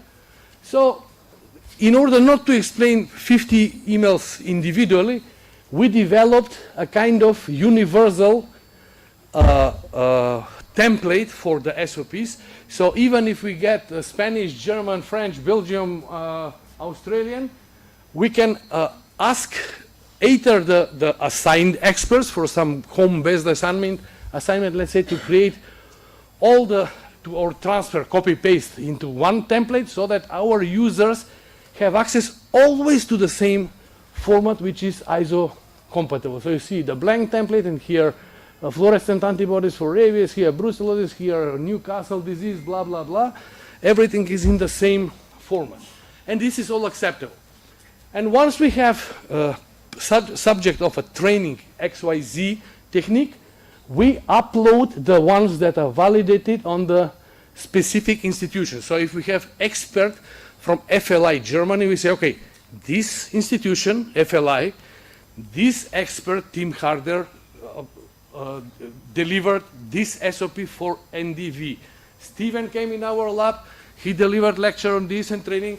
This is the SOP he delivered. So it is always linked to the institution which delivered. So there is clear reference on the origin of that SOP. And here are all the attachments which are made available only to the registered users of IVETNet. So if you like, guys, the guy from any country XYZ, wow, I don't have a procedure for West Nile fever. How do I run real-time PCR? No problem. Go there, drop down list here. West Nile fever, it will list everything for you. Yes. Okay, I skip this. Then in the next very important part of ISO 1725 is equipment maintenance, laboratory working room. So everything is, you see, georeference. As we register buildings, they appear. So red is the administrative building of the lab. Here are individual buildings, vaccine storage, storage for reagents, serology building, another one for whatsoever, virus isolation, and so on. And for each building and each floor, there are ground plans that people can register and keep on the system. Why keep on the system? Because later on, they have to register what is done in which equipment is present in which of the rooms, and which equipment is maintained on which way. So for each piece of equipment, once it is registered, the system automatically opens the quality control panel. It is which activities, movements, who is responsible for this piece of equipment, and what kind of measures is this equipment giving. There are different access levels to IVETNet. So the green ones here are available for end users and registered laboratories. However, we have additional modules here to generate nomenclatures, administration, who is director, who is the normal staff, who is whatsoever. And we have also internally within APH, APH stands for Animal Production Health Section, all staff of our section, not all IEA, only our section, they have access to more details. So they have access, they can send targeted emails to people, only laboratories, only directors of laboratories, only this and that. They have overview of all events and all details of the events, training courses, workshops, meetings, training, whatsoever. All the delivery packages, so we send equipment, 3 pipettes and 50,000 pipetting tips. This is all registered here.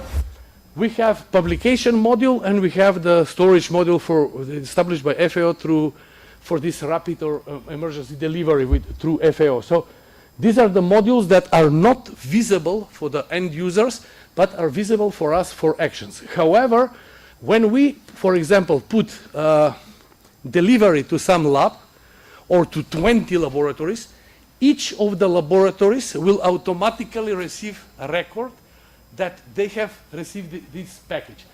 When we add a publication in which one of the authors is from Congo, this person, that person will receive in his publication record immediately notification that there was a publication with our team together.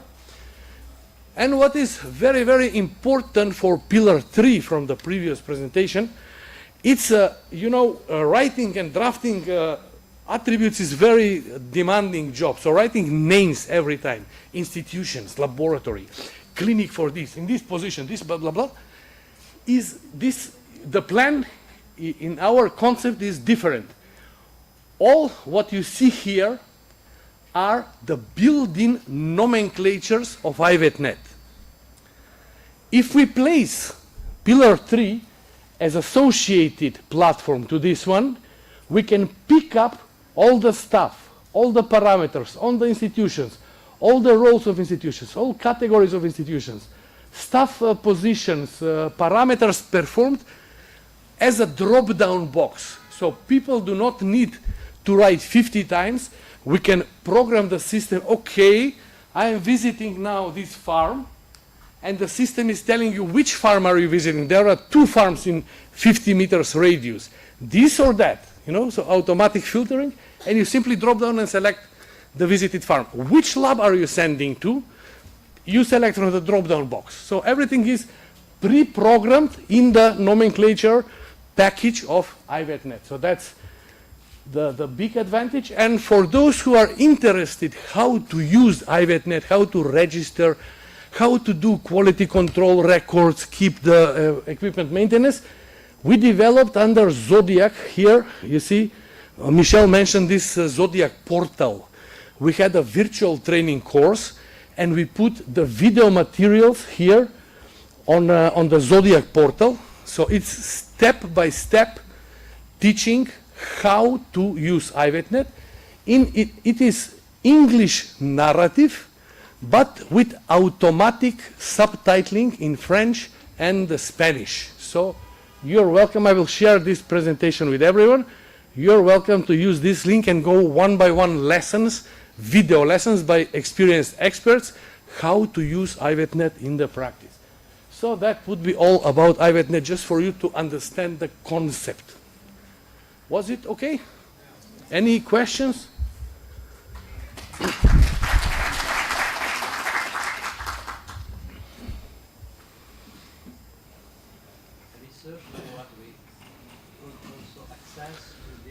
Yes, yes. I think I created an account for you. I think. I'm not sure now.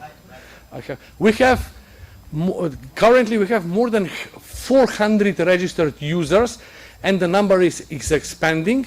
And we have more than almost 600 SOPs there, with more than 800 documents, because for some of the SOPs, we have the written SOP, the short version of the SOP, and the publication related to that particular SOP. So you can visit and then download whatever you want from there. But as I mentioned, it's only for registered users. It's not publicly given on internet, yeah? So it's only for users. When we talk about the ISO 78025, it's specific for one method for the detection. We cannot say that the laboratory will be accredited. Otherwise, all the techniques that have been handled with this lab must be accredited. Yes, ISO has, this is another story, a little bit out of IVETNet, but IVETNet covers this.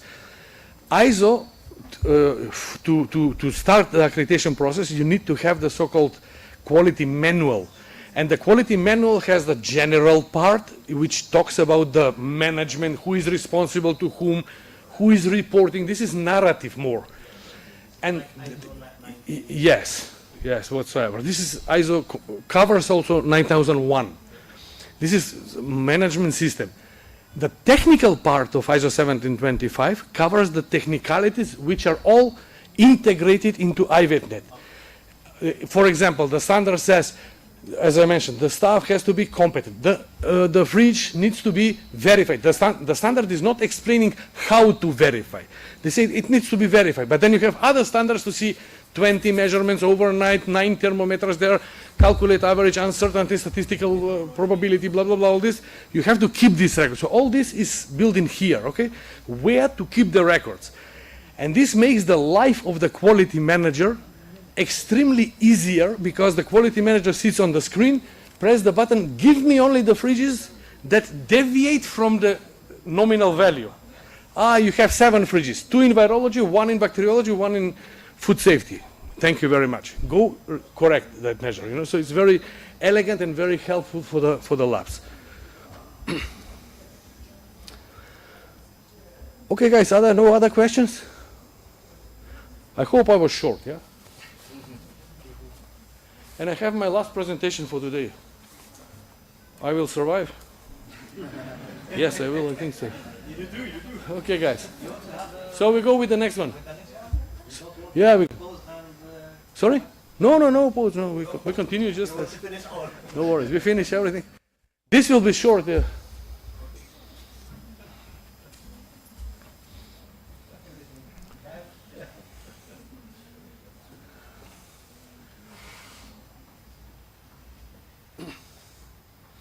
Which one? The first one? Advanced molecular characterization. Advanced molecular characterization. It's already. Is there? Ah, yeah. Okay. Super, guys. Whoop.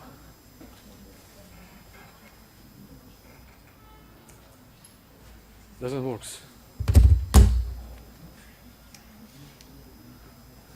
This one doesn't work.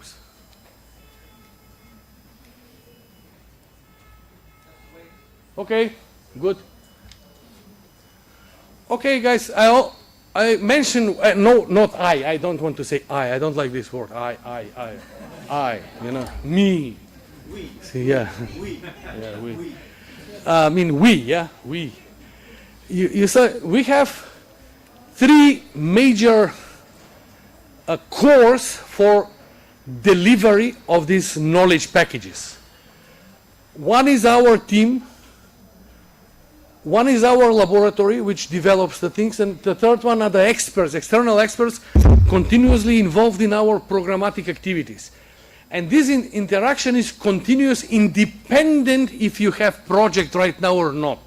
So even if you don't see that Charles is contributing to your lab, he has some activity with some advanced lab. They are doing something, you know. And even if I don't have now project with Cameroon, I have with Zimbabwe, but next cycle we will have with Zimbabwe, you know.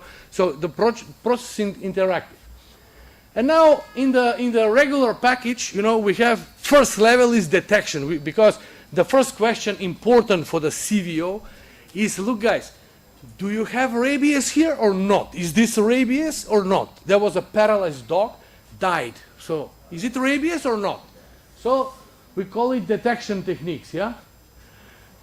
And this is the answer only yes, no, okay? True serology, so it's evidence, historical, maybe today, but at least we know there is a circulation of the pathogen. And then pathogen detection, live inactivated or whatsoever. And then the second level, once we have this achieved in the labs, we have characterization, okay? Yes, the pathogen is there. Now the second question is which type? Foot and mouth is there. We had a nice story with Fatiha, I'm always repeating, I'm so happy with that.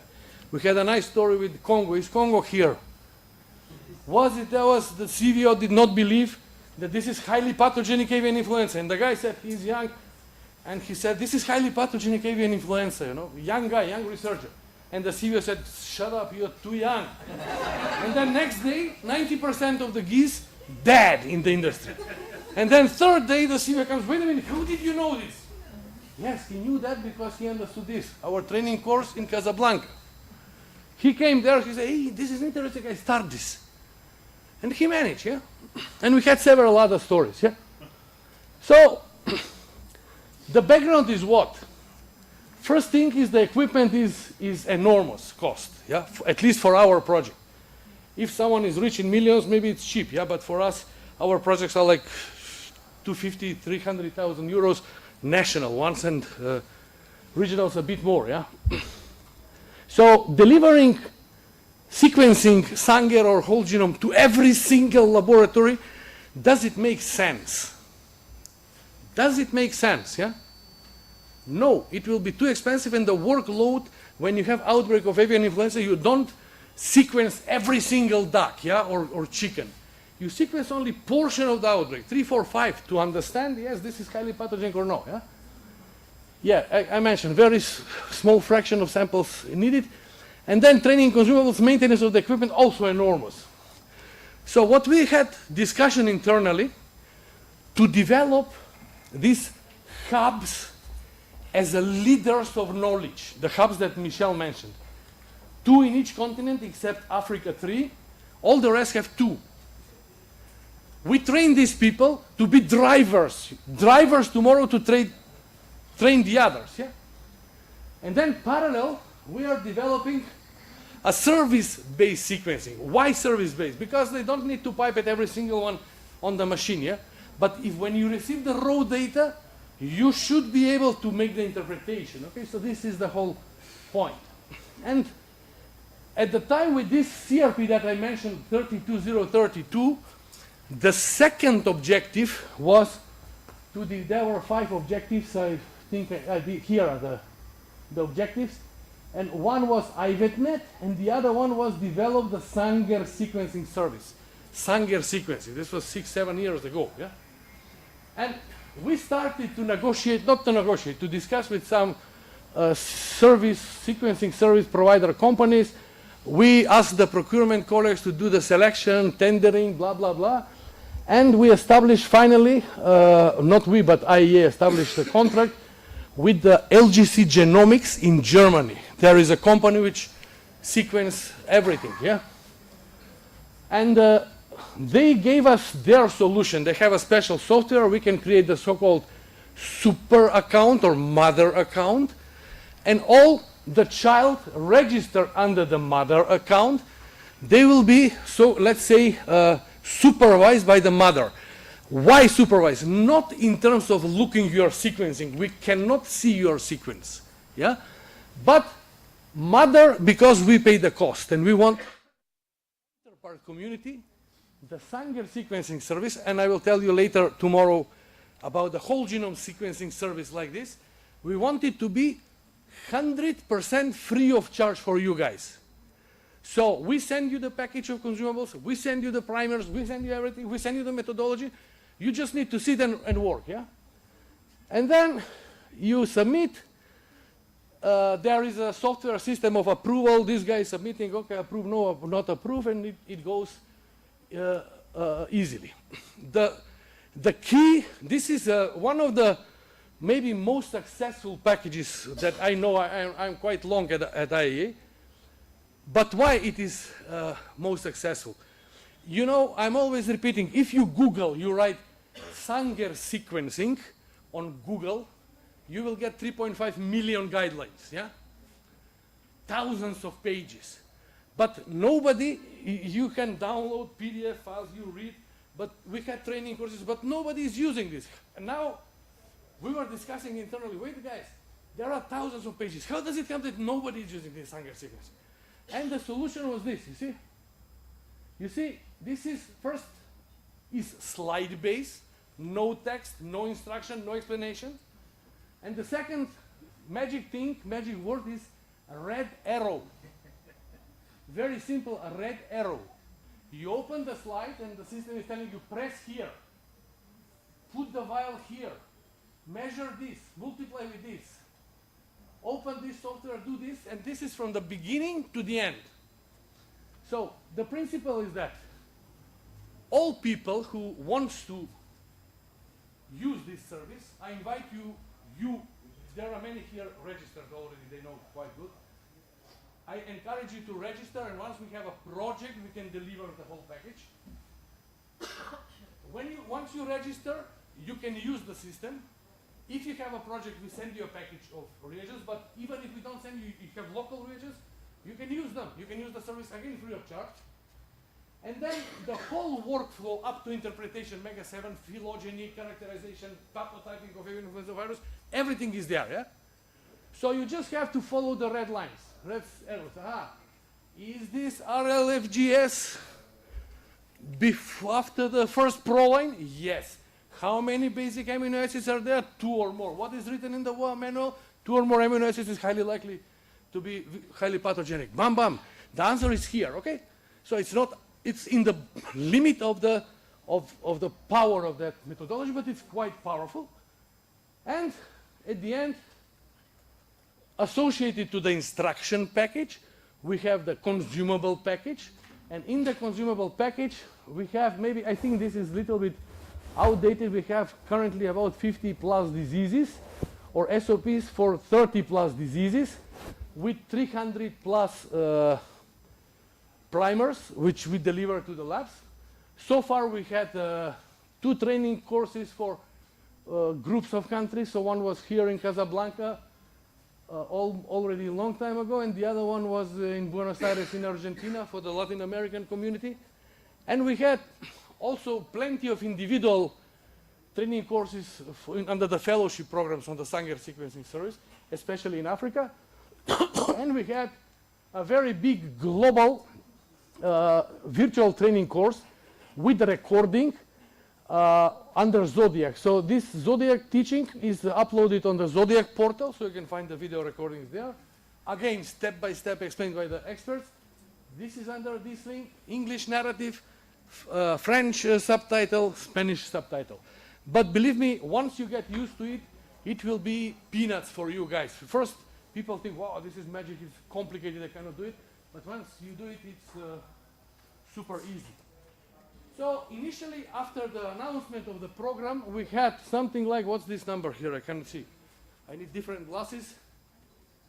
163 registrations. So these guys are all registered for using, okay? But unfortunately, not all of them are using regularly. So some of them have occasionally submitted some samples. Mostly Africa and Europe is using, and this is the last update. So in the last 5+ years, 5-6 years, we have over 9,000 submissions for the Sanger sequencing. This is by years, the frequency of submissions. This year we will have much more. I think this year we will achieve the maximum. So we'll have over 2,000 per year. These are the countries that are descendantly ordered. So Namibia is the leader, and then I think Zimbabwe is the second one user. And the other ones here, and here are the most frequent diseases. You see, this is what the Capripox virus is #1, far #1, yeah? And then this is not labeled, so they didn't report. This is about 8% of the submissions. The other are Theileria, what is this? Okay, doesn't matter. Lisa virus is about, yeah, quite frequently, and so on. And these users of the Sanger sequencing service so far have published about 69 publications. 59 of them here are in the peer-reviewed journals, many of them with our group from the lab, few in presentations, few in proceedings, and 5 success stories using the Sanger sequencing service. Altogether 69 publications. So I think that's all from me. Thank you. Just before, I don't know if you will have questions, just to inform you, we are working now on the development, I'll talk tomorrow, on a very similar workflow for the NGS, accessible for all of you. And I hope that within, let's say, 1 year, we will be able to start with selected submissions, not full submissions, but selected partners to submit few samples. We will see, but it will be very soon, we will be very soon ready with this. Good, thanks. If you have questions, you're welcome. Cesare, please. Just a curiosity, are you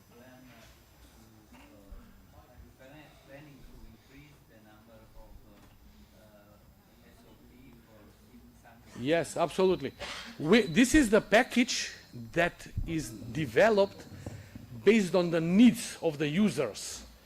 And every, let's say, 2 years, we update the list with the new users. What did they ask for? But we are not limiting partners if they have some third disease of interest in their countries to submit samples. It is, again, the same rules. Free of charge for them. They only need to declare which publication do they use for this conventional PCR for the local lab. So it's not limited. And if we see higher frequency for other diseases, we extend the list with that specific disease and that specific SOP. So there was another question or no? So thanks, guys. Thank you very much.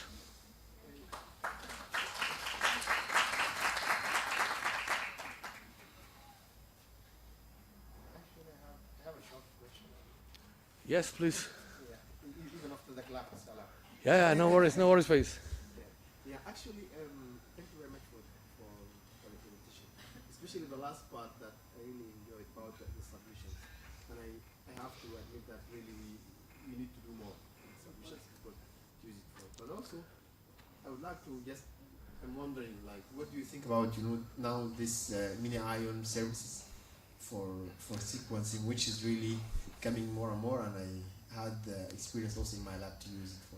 We have a very well harmonized package for mini-ion, mainly controlled by Charles, with Irene in our lab, for the basic package of mini-ion, including some of the methodologies they use. And we are developing as a special, let's say, delivery package because it's relatively price convenient, yeah? And the only thing is that we a little bit improved the mini-ion platform with a very powerful computer for rapid data processing and with one network drive of 12 terabyte, 2 times 12 terabyte, to be able to store the initial results on their local drive, because if they do locally, they cannot go on the cloud with huge amount of data. And also power supply to prevent interruptions in the electricity, 5 kilowatt for the mini ion package. Please, Charles. So tomorrow I will be talking about some of the applications, but one thing you have to know is, each equipment, you need to have use cases. So there need to be some reason why you are using. And actually, those things, some of them need to be straightforward, because if they will buy the package for you, suppose your boss is investing money for you to use, you need to have several applications so that when he buys the reaction, you can deliver a result pretty regularly. And this is what we are working on. We can use it as a pathogen screening tool, direct screening tool. You can use it sometimes as differentiating vaccine strain from field strain. We are even working on finding use cases for AMR and so on. When you combine all this, it makes it really a tool that you can sustain for use in the lab, because I have to tell you, the reagents are still a little bit expensive compared to, for example, using straightforward the Sanger sequencing. But if you have many uses and also the life cycle of a reagent, then it will make it very, very easy to sustain, because when you buy the reagent, you use them on time. So that will be ready very soon, but it's something you need to think of. And this also a little bit this reason why for the next generation sequencing, which is a much bigger equipment, only few labs are selected to be kind of those labs that can also provide services to you. You have to take into account all this aspect, because with Sanger sequencing, what happened in the past, especially when avian influenza came, many let's say players went to deliver a sequencing machine to some of the countries. Until today, they are not used. And I have an example of another country where a Illumina machine was delivered to the lab, and of course the lab didn't have application for it, but the lab was smart enough to move it to a university which is using it. So it's it's fancy, you would like to have, but sometimes once you have it, it's a problem. And so some of the things, for example, Illumina, sometimes when they bring the first bill for how you call it, for the maintenance, okay, then you can completely freak out. So we have to think about all these things. What is most important? It is to have access to it at any time we want, and that's what Ivanko is working on through the sequencing service. He will talk about that tomorrow. So let's be very practical and go with solution that we can sustain, and that is the best approach to it. Having the machine always with us is not the best solution. For example, in our lab in Vienna, we don't have a Sanger sequencer, okay? We don't have. There used to be one at plant breeding, we are using it. And then we have decided that outsourcing is most cost effective, okay? NGS, some would argue with that, but we say, we want it because we need to develop technologies on it and also transfer those technologies. This is one of the main reasons why we have it. But if it's cost-wise, sometime you may have some, or if the use case is very well defined, that you only need it, even if it's expensive, but the solution, the answer you get can be useful, then again, it makes sense. So we have to be very careful not to invest on things that will not be very used or sustained later. Another big problem with this kind of dissemination of mini-ion is the shelf life of the flow cells. Yeah, the reagents. So when you receive it, you need to be ready or pre-prepared to run something. If we deliver and the shelf life is 2 months and you think, now how should I start now in the next 6 months? It's gone. The other problem is some labs are asking for multiple flow cells. We have labs that are working very regularly with the mini-ion. So again, the problem is with the shelf life, but we are discussing now with Nanopore, they allow for payment in advance of 10, 20, as many as you want, flow cells.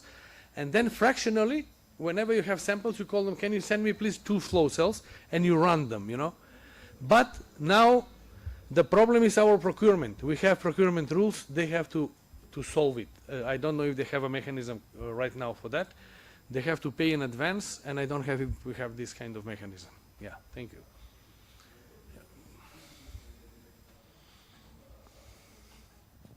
Thank you very much, Professor Ivancho. My question is about the Ethernet access account. You said that it's not freely. That we have a cost to be paid.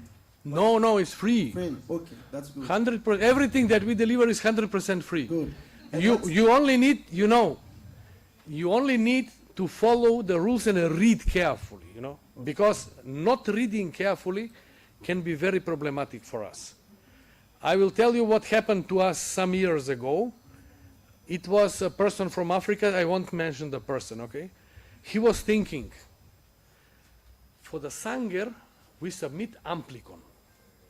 So, but reading on Google, the Sanger machine is also amplifying, yeah? So, why these stupid scientists are sending amplicons and they're not sending the extract, yeah? So the person sent extracts. And then the boss of LGC Genomics came to us saying, look guys, you have 15,000 damage of the capillary column. Oh. And then we went to legal, to human resources, to millions of things. We found out that our programs are somehow ensured they cover the cost. So don't make experiments, you know. So those guys who develop the Sanger sequencing, they know what they're doing. So assume that they're clever. They're not stupid. So, you know, the same with the IVETNet. When you see a field there, why is this guy asking for verification of the fridge? It's not me asking for that. It's ISO asking for that record there, you know? Because we went carefully through ISO, every row, bam, bam, bam, bam, bam, everything, and we discussed with many quality managers, successful quality managers, with huge experience in accreditation, among them 50% with international accreditation, you know? So it's quite strong team was developing, supporting the development of this. So don't, I mean, I don't say don't ask me for sure, I will explain you, but don't think that something is put with no reason, yeah? Okay, because I want. There is some background.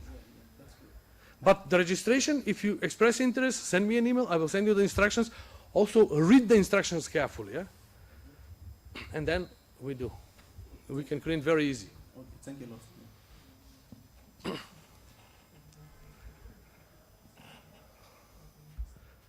Thanks. It was not too difficult. I think I survived somehow. Thank you.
Okay.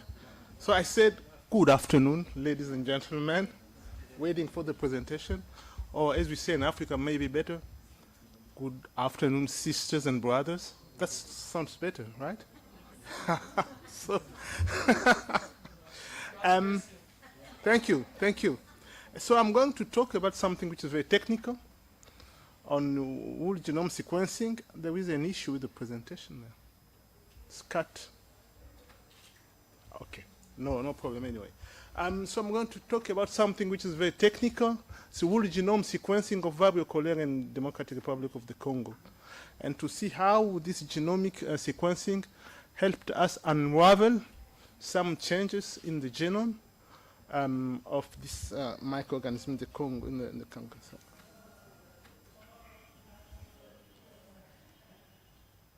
Wait.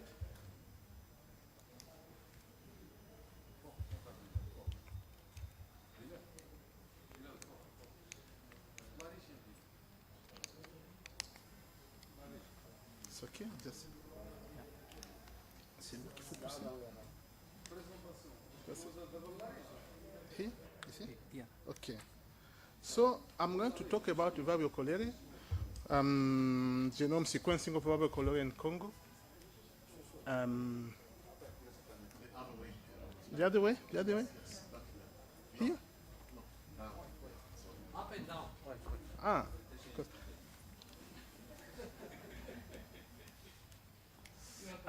Okay. So now I understand. Okay. Okay, so that way. Okay. Thank you. So this way? No, this way. This way. Okay. Okay. So, few words. Okay, few words about cholera. Here. Okay, few words about Vibrio cholerae. So this is a bacterium, a gram-negative bacterium. It's a contagious disease, which is caused by a gram-negative bacterium, which is called Vibrio cholerae. There are more than 200 serotypes. Try to keep the hand here because when you need. So, it's good. They are like this. Okay, not that. Okay, so it's a contagious disease. It's a contagious disease which is caused by the gram-negative bacterium, which is called Vibrio cholerae. And we have more than 200 serotypes, which cause, but among those 200 serotypes, only 2 of them cause cholera, the pandemic. It's 01 and 0139. So the current pandemic is the 7th pandemic, which started in 1961 and still going on today. So the clinical presentation of the disease is severe diarrhea, which can be fatal. When, especially in immune populations. I remember put a picture of the outbreak in 1994 in the Democratic Republic of the Congo, which killed hundreds of people within a few days. So the burden of the disease, so we have more than 3 million cases each year and up to 200,000 deaths per year. So this is a big issue. And you can see on the map here that most of deaths now are occurring in Africa. You can see Central Africa and Eastern Africa are the most affected region in the world. I'm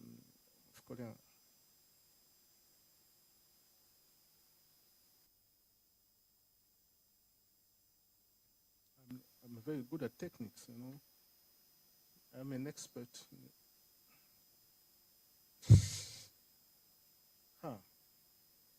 Hallelujah. Which one? I guess. Okay. So, yeah. Okay. So I just put this map here of regions affected by cholera, by mpox, and Ebola, to show you that surprisingly this disease they overlap. I don't know why. We're discussing with my brother from Cameroon a few minutes ago. And he was asking me why all these diseases are coming from the same region. And I promised you that we'll discuss this later on, not today, maybe tomorrow. There must be a reason, I don't know why. And the country, the most affected country by cholera in the world now is the Democratic Republic of the Congo, which happens to be the most affected by mpox and also by Ebola, often by Ebola. So I have the map there of the Democratic Republic of the Congo, which shows the regions and the places, the cities where we have an active collaboration. Our lab we're working with from Louvain, you say Louvain, Belgium is working with our labs in Congo our lab, the most important lab is in the region, the eastern, and we have partners in the country. Once again, here's further. So this pandemic started in Asia, as you can see. All 7 pandemics of cholera start in the same region all over. But from then, that region, they expand by waves. Currently, we have the 3rd wave, and this 3rd wave is still ongoing. And you can see that from Asia, it reached Africa, and from Africa, it reached America. And now we can see the previous outbreak of cholera in Yemen came from Africa. So now Africa is behaving as I would say, the homeland of cholera. And we have more cases in Africa than in Asia.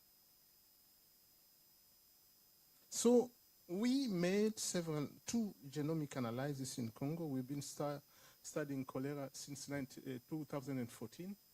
And the goal was to understand why. Because cholera, since 1994, cholera has become endemic in the Democratic Republic of the Congo, especially in the eastern provinces. So the question we're asking ourselves, why?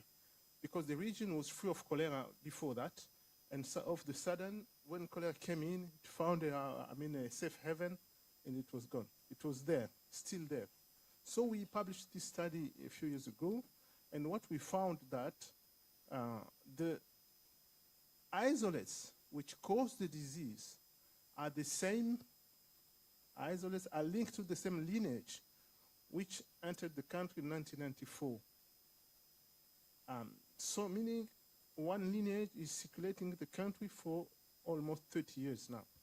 And the following study confirmed that. So we published another study this year on isolates from 2018 to 2024. They showed the same. So it was the same isolates, the same lineage circulating, despite the fact that there have been measures taken to try to fight the disease, vaccination, chlorination of water, and several measures. And when you discuss with people, they look disappointed because they say, we tried everything, but we don't understand what's going on. And so when we looked, when we looked at once again, as I said, you can see that the isolates which are divided, so we have 2 sublineages, ST69 and ST515, both sublineage. When you look those studies, the same region, from 2014 till 2024, you have minimal changes in the genome. So this was done through whole genome sequencing with Illumina platform, with short reads. And then we asked ourselves why we have the same isolates, the same lineage in the region, despite all the measures we're taking. And there is a slide which is not shown here. At some stage, we were surprised to see that some regions within the genome were more covered. So you had a higher coverage compared to other regions. So we asked ourselves, why? And those happen to were mobile elements. Because often, most of the cases, what we do, we take the core genome, we exclude mobile elements, we analyze the phylogeny, we don't care about mobile elements because these are mobile elements. So for this, we wanted to know what was going on. And we decided to combine all the sequences, reads from Illumina, short reads, with the long reads from Oxford Nanopore Technologies. And by combining them, we were surprised. We were surprised to find this. So the bacterium didn't change in the genome, in the core genome, but changed in the mobile elements. And what did we find? We found that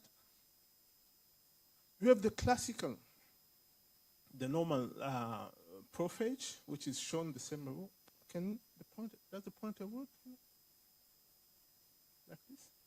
Okay, good. So here, this one? Oh, okay, thank you. So you can see this is the classic, I would say the canonical configuration of the prophage, like this.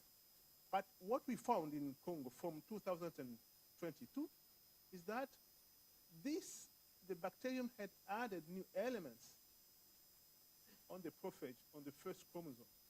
And in addition, on the second chromosome appeared something, because in Vibrio cholerae normally, you just have the prophage on one chromosome, on chromosome 1, not on chromosome 2. But since 2022 in Congo, what we have is a combination of these two elements. We have the core region and other elements. So you have a duplication. When you look at the situation now, it's a kind of mosaic with environmental elements. These are environmental elements, a core region, then an environmental element, which is duplicated in this small chromosome. Whereas here we have lost we have a combination of several elements.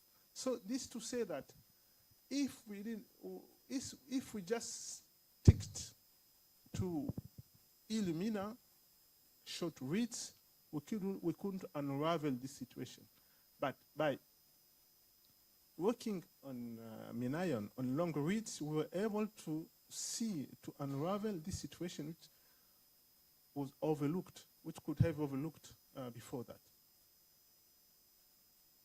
So, it will be very short, my presentation, because it's a technical presentation. So, as a conclusion, I'll summarize by saying that cholera has a new home.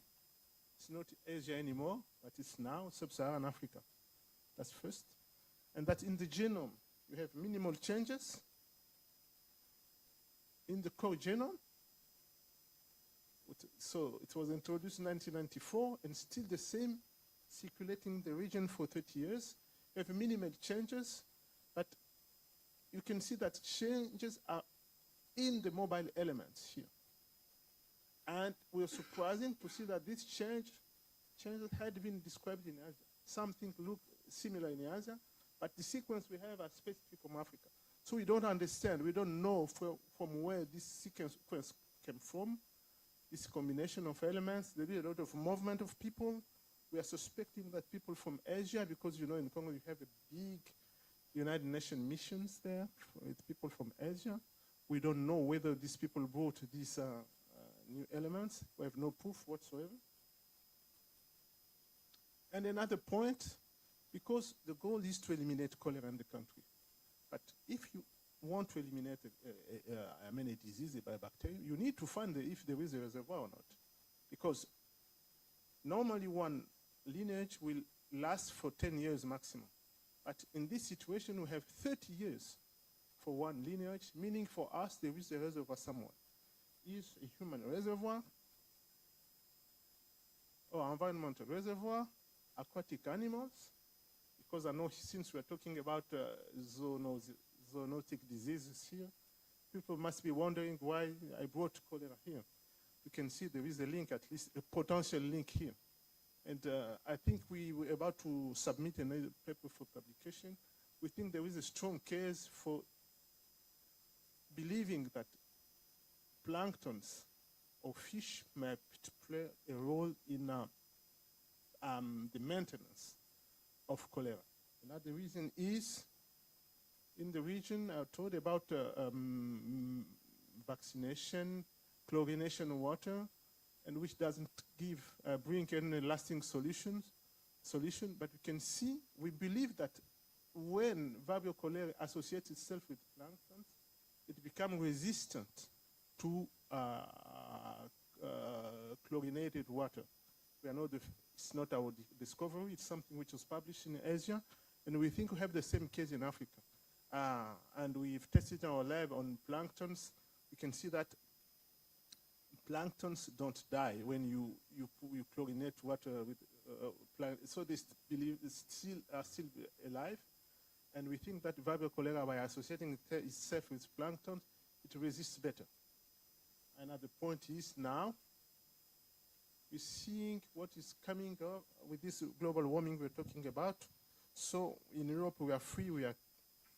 The first time I arrived in Europe, I was surprised to see that food a mother was in the metro with her child, and then food fell down, and the kid picked the food and ate it. So I was surprised. In Africa, you do that, you're going to die. But in Europe, we were protected, kind of protected. But unfortunately, things are changing. And now with the global warming, many bacteria, viruses from tropical regions are coming in.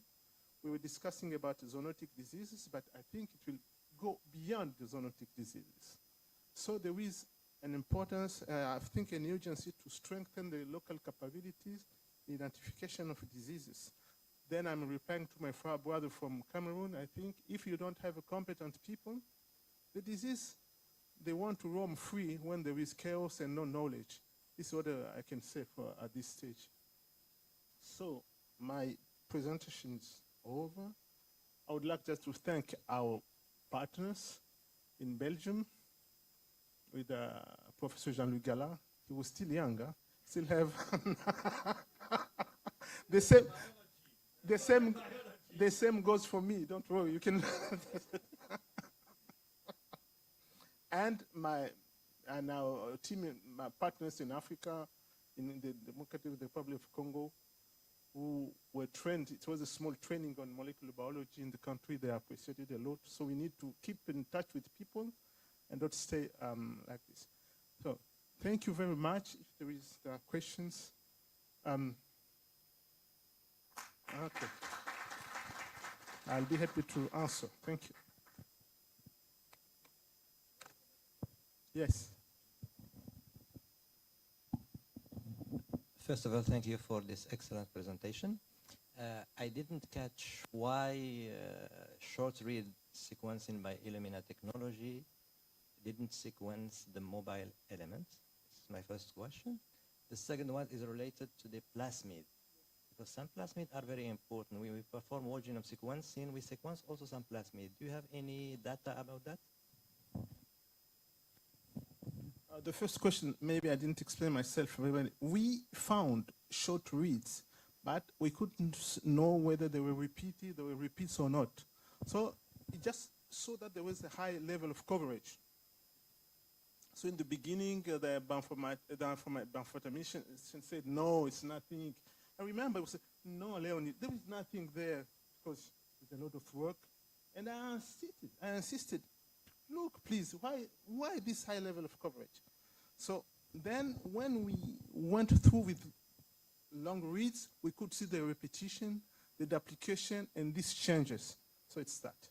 So the second question about plasmids, in Vibrio cholerae, we've worked on plasmids on other bacteria, on gram-negative bacteria, antibacterial, E. coli, and Klebsiella. There we found a huge plasmid, 130 kilobases, with the resistant genes that have been published. We've done that. But on Vibrio cholerae here, I don't know why. We have yet to find plasmids. We don't know.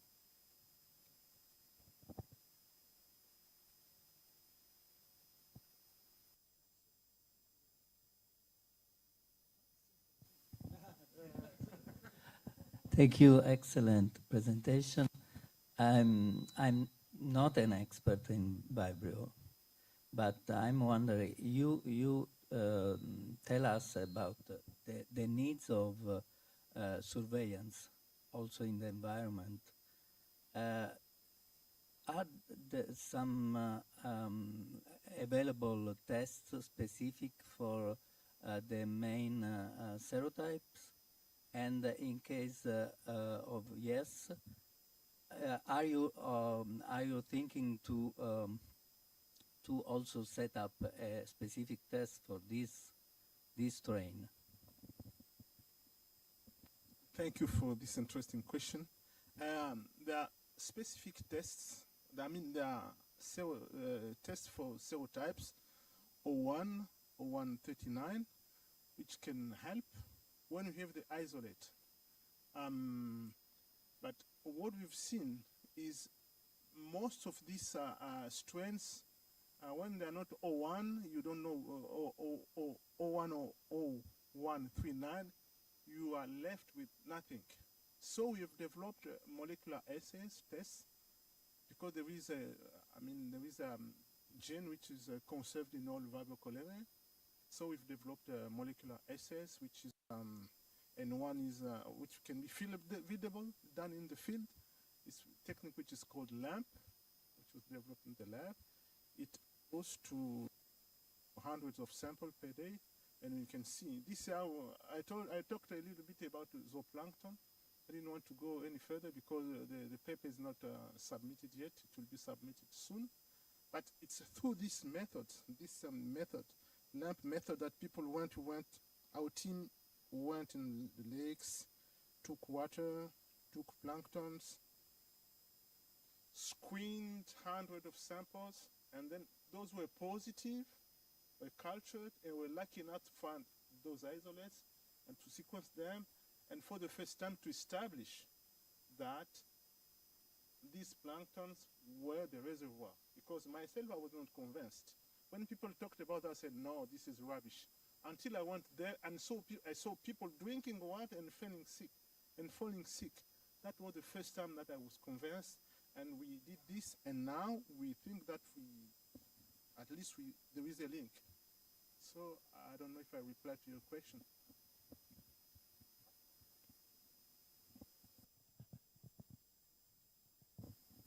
Have you done any metagenomic analysis for this water to identify which kind of plankton can be the reservoir for this bacteria?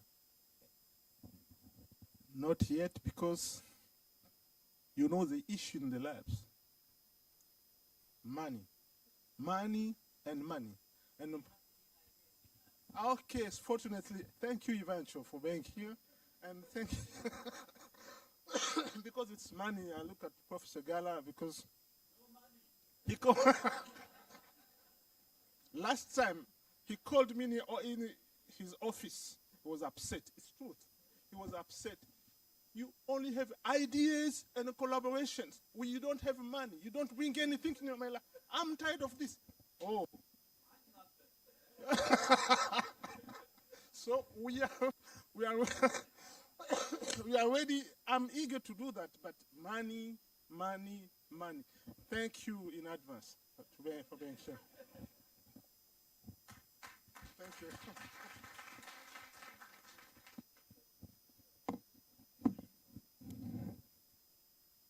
So, merci. Je sais pas.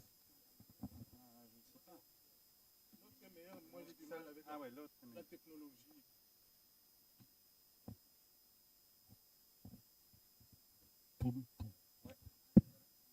Oui, genre. Pardon, celui-là. Ok. Ouais. Non, je vais prendre. Je suis plus à l'aise avec celui-ci.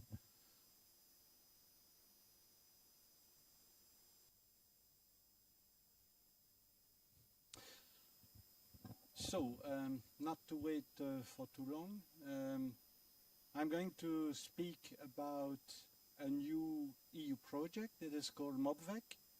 And MobVec is really a disruptive project because it is, well, whenever you are ready, you can launch the first slide. Thank you.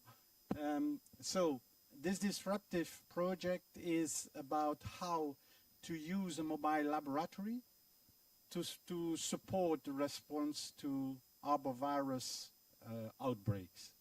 So usually arbovirus borne by mosquitoes, so vector-borne disease, they are investigated by reference labs. But here in this new concept, we want to support people facing a crisis situation and to see to what extent a mobile lab could help in the capacity building just in regions or country overrun by this type of crisis. So still waiting for the first slide. 2 minutes, 1 minute? No? Okay.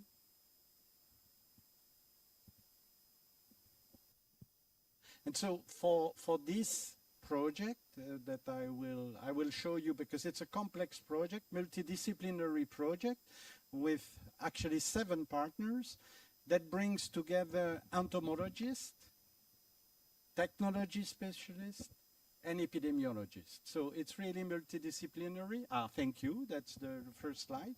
That's multidisciplinary. And no, it's too quick. Thank you. Just trying to go to the next one, if I can. It doesn't seem to work. Doesn't seem to. There's that one.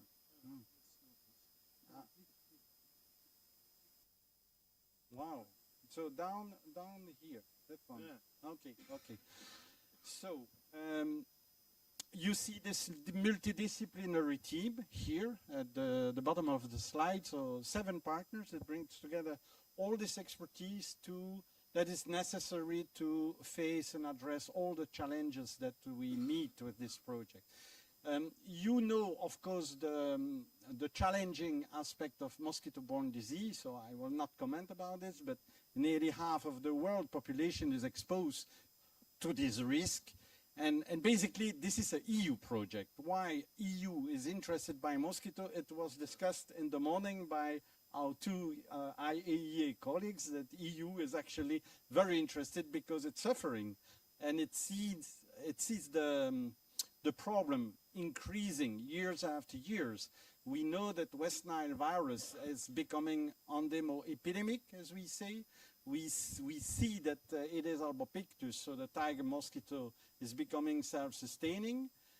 So it's reproducing by itself, and we see the emergence of indigenous cases, which is really related to the climate change and some favoring factors.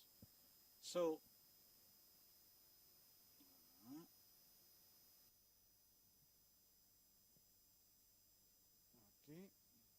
very sensitive. So this is this global distribution of both viruses. I will not comment much, but you see that Europe is really facing a problem. Africa, we knew already about it, which is, that's the country where mosquitoes are from. But you see that the size of the project, the problem, and what we are facing. And basically, a very big alarm was given early this year during the summer and the spring in Spain, where 11 people died from West Nile in Sevilla, and many were confirmed cases. And you see, of course, the distribution between June and September of the West Nile in Europe. This is ECDC. These are ECDC data. And you see that people were coming in the street to protest because they claimed that authorities in Spain didn't react quickly enough and didn't do enough to help the population. That's why helping people to intervene during a crisis situation is key. The mobile lab, this is our mobile lab. This is called BeLive. That's a box-based lab. You see that's very minimum type of equipment, but we can do all sorts of things, and certainly we work in One Health perspective. That's also a keyword heard this morning. But basically here we face the challenge to investigate mosquitoes and not human cases, as we commonly do. And in mosquitoes, well, arboviruses are the target, but there are many. And the genetic sequence are really diverse.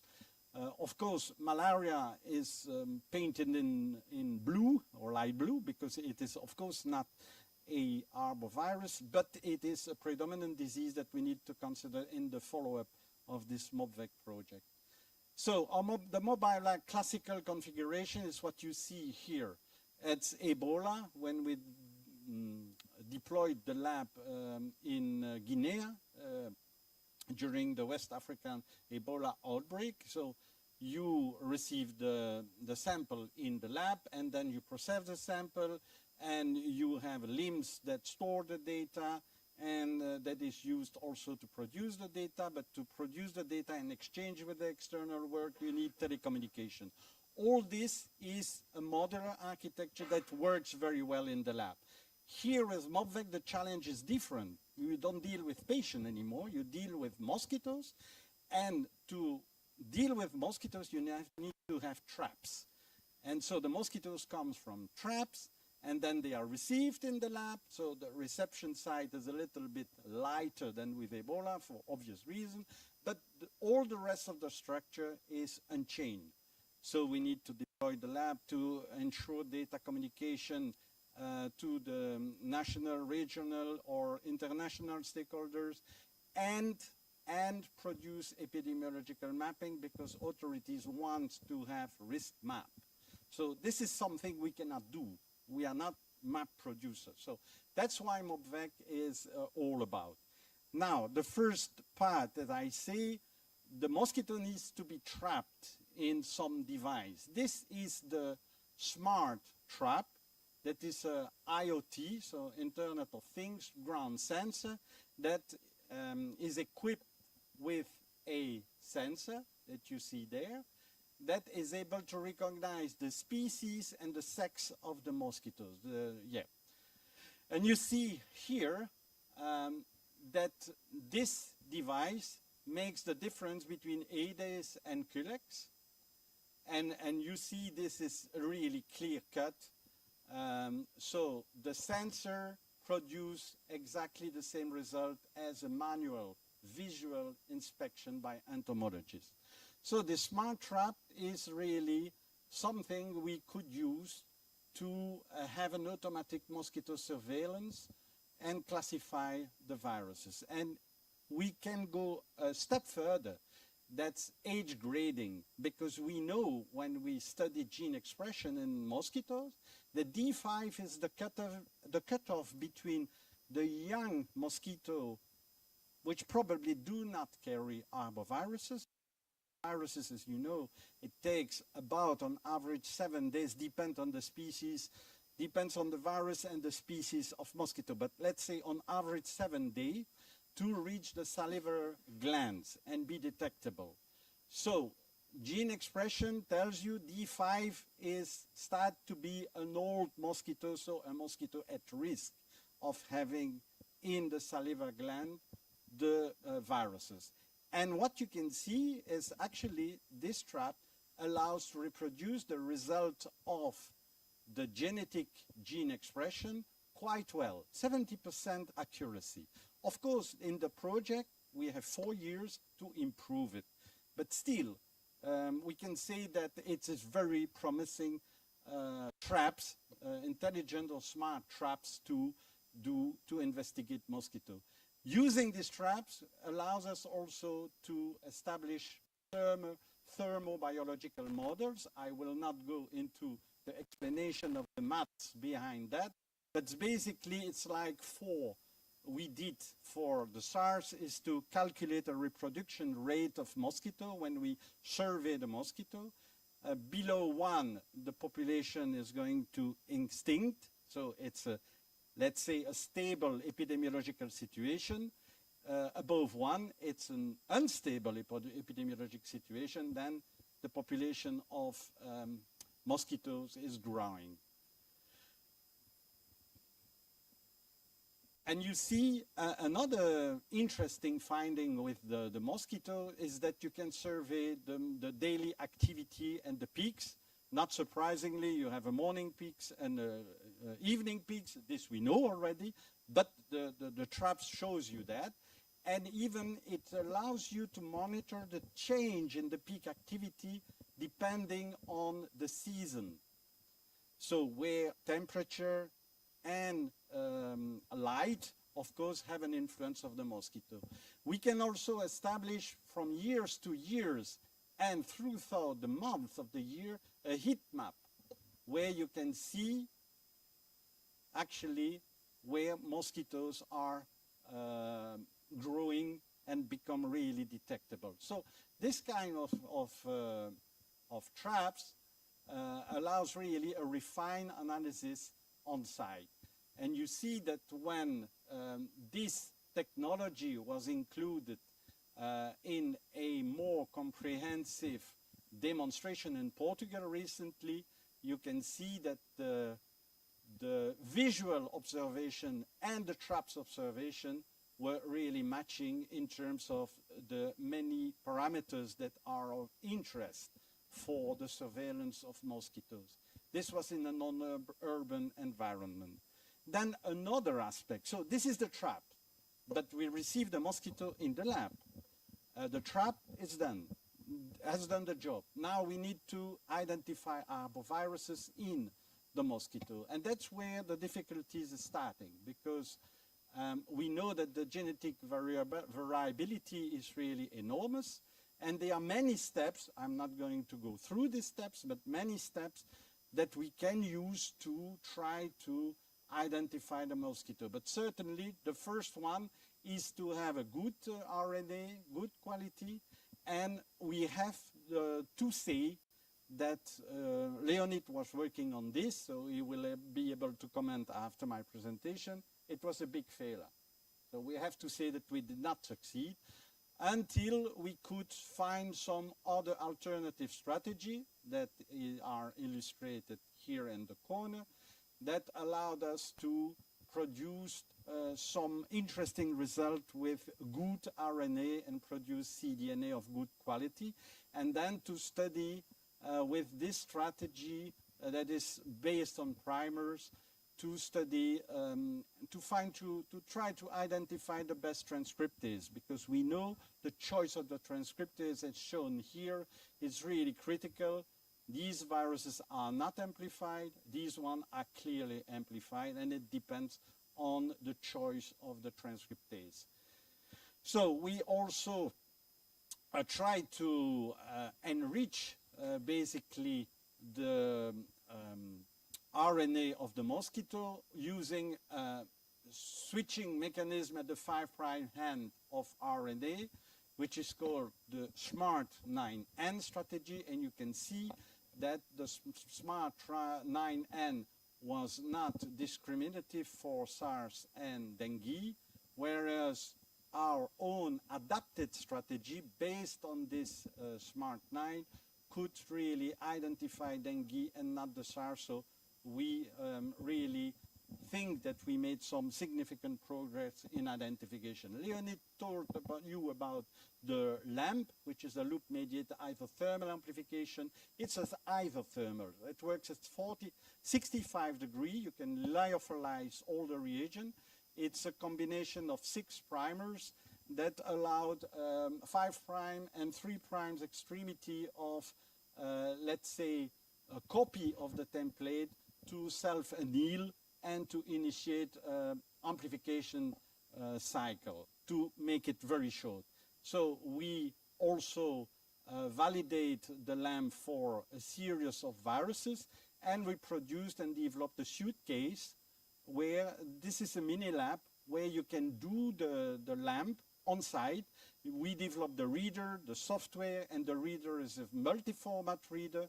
We can read multi-well plate, we can read LFA, and we can read in coloring in color or in fluorescence. And recently we developed the same things but in a backpack, very small backpack. Backpack allowed us to do this analysis really quite well on site. Then we developed the high throughput sequencing. We say high throughput sequencing. You were very convincing about the importance of this. Nowadays we cannot really survey viruses without, or bacteria, without HTS. So I will be brief because I think the strategy was already nicely explained before, but you can either go for a monospecific or viral pool, let's say family detection. I think you use the term family detection, where you pool or you try to find a limited group of viruses, all these being arboviruses. Or you go for a metagenomic agnostic approach, but this is something we are not considering right now in MobVec. We are considering really this, the central part.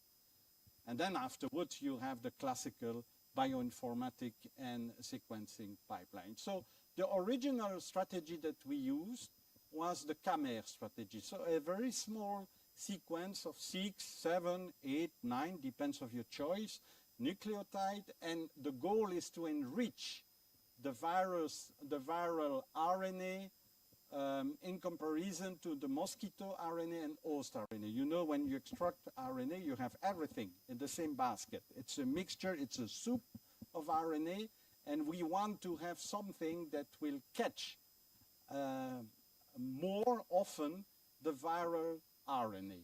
And for this, we try to design CAMER that really can fix the viral RNA with the smallest segment possible and the highest distribution possible compared to the distribution that the same CAMER would have in the mosquito and the host. You see here that they match less. And what do we receive in that?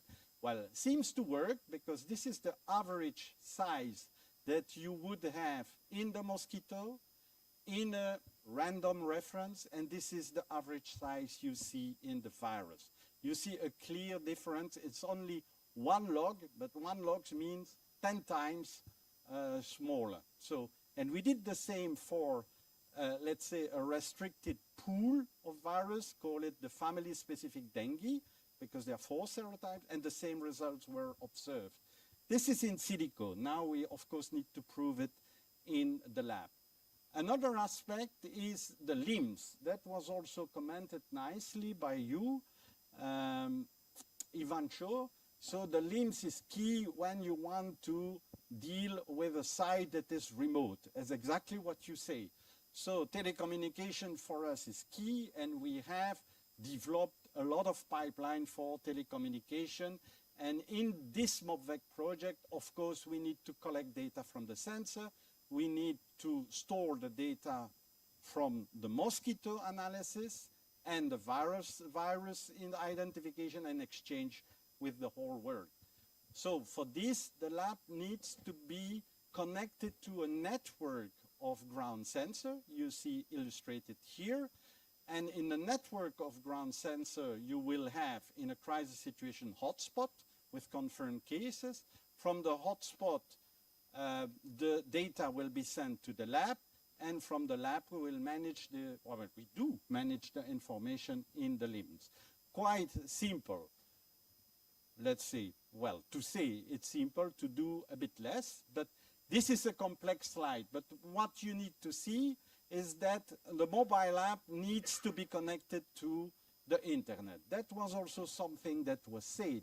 So we need to be connected to the SATCOM, especially when we are really remote. And we have different ways of reaching this goal. So 5G or Wi-Fi, that's for exchange inside the lab and to connect all the equipment together. But at the same time, as said already, we need to stay connected to network of ground sensor. That's another technology, LTE, that is there. So if I want to summarize how we have to consider the thing, we have different ways to ensure that Wi-Fi is working and that the information is flowing to the lab and going to the external world. And in this, we will privilege some technology for connecting to the sensor, some others for connecting end user, we in the lab, and for connecting to the external world as well. And we even developed that a recent application app to predict the quality of this system in terms of signal intensity. And you see, depending of the technology we use, 5G for the limbs, LTE for the ground sensor, you see that we can predict when we deploy the lab if the network of sensor will be included in the zone of interest or not, and to produce a map that is actually in the city, or the map of the city itself. So it helps the lab to position itself correctly to ensure the flow of information in an optimal way. It also allows us to tell the people who put the sensor on the ground, to tell them where they should put it in order to allow us to connect to the ground sensor. And then you have, that was also said in the morning, so a lot of repetition, but nice illustration use case, the digital management, no paper. I think you say that, no paper, absolutely no paper. And so we actually adapted an open source software, whatever the name, and we customize it to make it compatible with this type of work with mosquito. And so this is an example of the mosquito registration module, because in the LIMS, of course, we have an awful lot of information going. We talked about SOPs, quality control, and so on. This is all part of the LIMS, but of course we are interested by the analytical requests and the mosquito metadata. That's of course obvious. So we have a standalone small computer, whatever the name.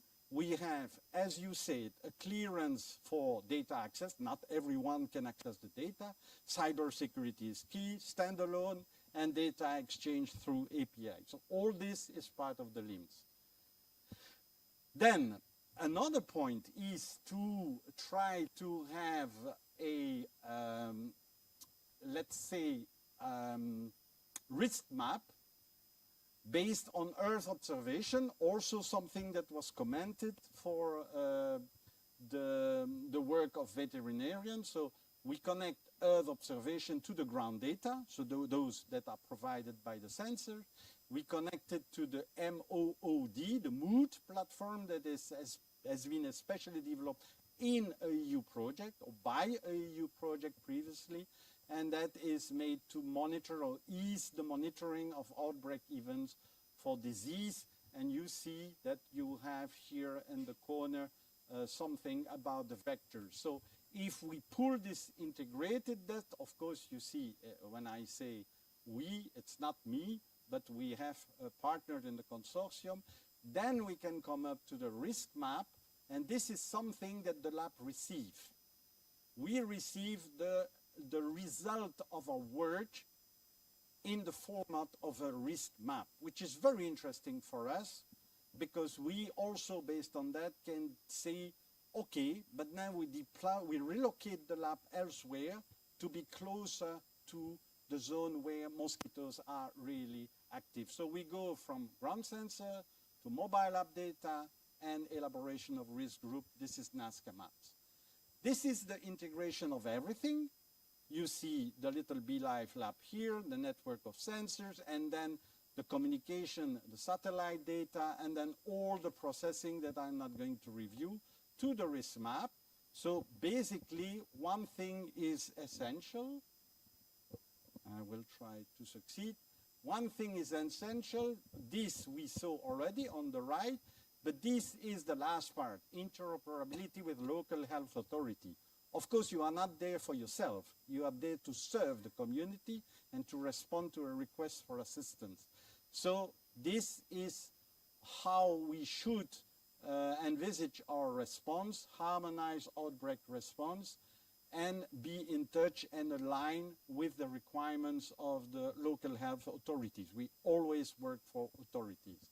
So having said that, dissemination and communication, I think it was a success today because we could approach you, and I have to say that it's thanks to Mostafa who talked about you, because I had no idea IAEA was doing actually biology, as I say. I was very surprised. In my world, that is not a classical stakeholder, so I learned a lot today.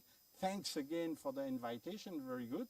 But you know, communication is also with all those that are involved with this work. And of course, you recognize some French institute, some world institution, and some European institution. I will not make any publicity for them. And then this comes to my conclusion. You will not be surprised if I say the world has never been more unstable than right now. And it's not a question of politics. We could talk about politics, but it's not politics. But it's all things. And of course, climate change is a major disturbing factor. And this has been reviewed, actually, also invited by Professor Inibi. I discussed these factors as factors favoring pandemics and zoonotic disease at the Société Marocaine de Médecine Interne, so in French, in Marrakech a few months ago. And what we think about this problem of instability, that MobVec may be a game changer in strengthening mosquito-borne disease control, means during a crisis situation, may also have a role to be defined in preventive controls of surveillance of control activity with a smart trap rule. And of course, you need to bring innovation, research, multidisciplinary approach, on-site risk assessment, and money. And money. They need money. Give me money. And I would not like to conclude this without saying that training and education preparedness is key. And I'm very proud to say that we have a brilliant Moroccan partner that's joined us in another project that is innovation. It will be commented by my dear colleague, Dr. Vibornova, tomorrow. She will speak about how to integrate MobVec and all the specificities and challenges to form, educate, and train first responders to understand what are the tools into this toolbox called MobVec. And in that, we have really the pleasure to have on board CNRST with Professor Mostafa El Fahim and the Ministry of Defense of the Kingdom of Morocco with Professor Inibi and Professor Touil, who will follow me discussing West Nile virus. Thank you very much for your attention.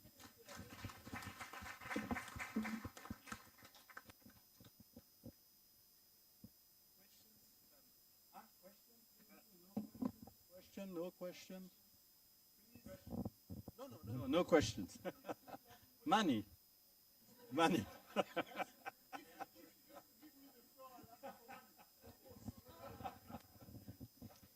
Thank you, Jean-Luc, for this brilliant presentation. As you have already mentioned that I am aware about what you are doing in your lab, and I am really proud to have you as a collaborator. And thank you also for your disponibility to collaborate with us. And also I am aware about what we do with EIA, because I am the coordinator of this technological cooperation project that allow me to know what it's done in the EIA. So I have an eye what EIA do, and in the other with the other eyes what Jean-Luc Gala team doing. Now the exactly, but perfect connection, man. So my question really, and the question also is addressed to my colleague from EIA, from Ivanco, how to make this connection between the fantastic work you are doing and also this kind of device that have been developed in such kind of project. I think that there is some links that will be happen. So if we can discuss now or afterward how we can make this connection, I think that it will be very, very important and useful for both. I think that the presentation refers more to development of technologies rather than implementation. So to my opinion, but in the right moment, what I've seen the progress here, it belongs more to pillar 2, to the developing technologies. Maybe Charles wants to comment about this, but I think it's still too early for this package to be transferred through the TC. Thank you very much for a great presentation. Of course, before Michel was asking me if we had a link with you, I said no, not yet, but I'm sure it will come. And even in addition to all you are showing about the strategy for dealing with the vectors themselves, you also have shown some strategies you are trying to use for the mosquitoes themselves.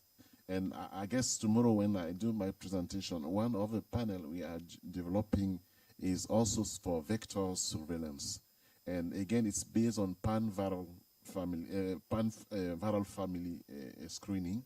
And I believe this is one of the areas, for example, we can completely establish. We did similar thing, for example, with Pasteur Institute of Cambodia, working on that. And recently we had interaction with NIH colleagues also that seems to be interested in some of them. So this is something, for example, that can be pretty interesting when you're looking for dengue. Why dengue? Why not looking for flaviviruses? And then when looking for flavivirus, the day you guess a cousin of the dengue, then you can come out with this. So this is, and sensitivity, why are well, when you have a vector surveillance, maybe the metagenomic conventional whole genome sequencing are not that sensitive. So this pan-viral family where you get to amplify can be more, exactly. So I think we can work around those type of tools. Again, at the end, the idea is that more labs working on this, it's become more validated and can be used and implemented in the surveillance programs of country much safely and more efficiently. So I really see a lot of rooms for collaboration. We can have a further discussion outside this context or during the discussion session that will come later on. And yes, these projects are complementary. And also for the other aspect is, again, we don't have funding for European projects. However, again, the context shows that the priorities are the same. So the day we will have funding, we need to approach you to be one of the partners in the implementation, because you have already one step ahead and in the same line of direction we would like to go. That's very interesting. Thank you. And to bounce back on what Ivan said, it's not only, it's research and innovation, of course you spot it right, but it's also it's a modern architecture where you have very mature technologies already that are combined with less mature innovation. And we hope that the mature, like the mobile app, you don't need to develop it. It has been deployed in many humanitarian actions. It's working. But it's the first time we are confronted to mosquito, a mission where the goal is not to diagnose something in an animal like you do, or in a human case like we do, but in a mosquito. That was like big challenges for us.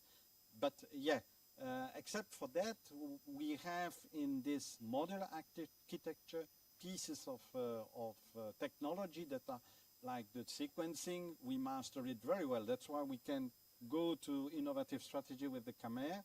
But yes, indeed, there are fields for collaboration, I'm sure about it. You have mentioned also the challenges you were having to amplify the viruses in some cases. Again, I think these are very use cases that you need to bring up. We need to teach this to people, because those that want to embark in vector surveillance, so it has to be part of our training programs. That means Pillar 1, for example, needs to incorporate this. Thank you so much. That's good, and that's an important point, because indeed with the smart trap, we try to bypass this. The problem is mosquito surveillance. The guys go to see the trap after 1 week. 1 week is the normal period of time where the traps are looked at. Too late, because most mosquitoes are dead from the first day, and RNA is absolutely destroyed. So with the smart trap in the lab, we can see when there is a species that is a target species, and we can decide we go now. And we keep the mosquito alive, for instance. That's a game changer. Please, thank you, Jean-Luc, for your presentation. I am very curious, but I am an entomologist. How much cost your device, Eridon? How much cost this device to comparative from CDC lice trap? And what the sensor attractant you can use with your device to get the best collection from mosquitoes? The second question is the mobile lab.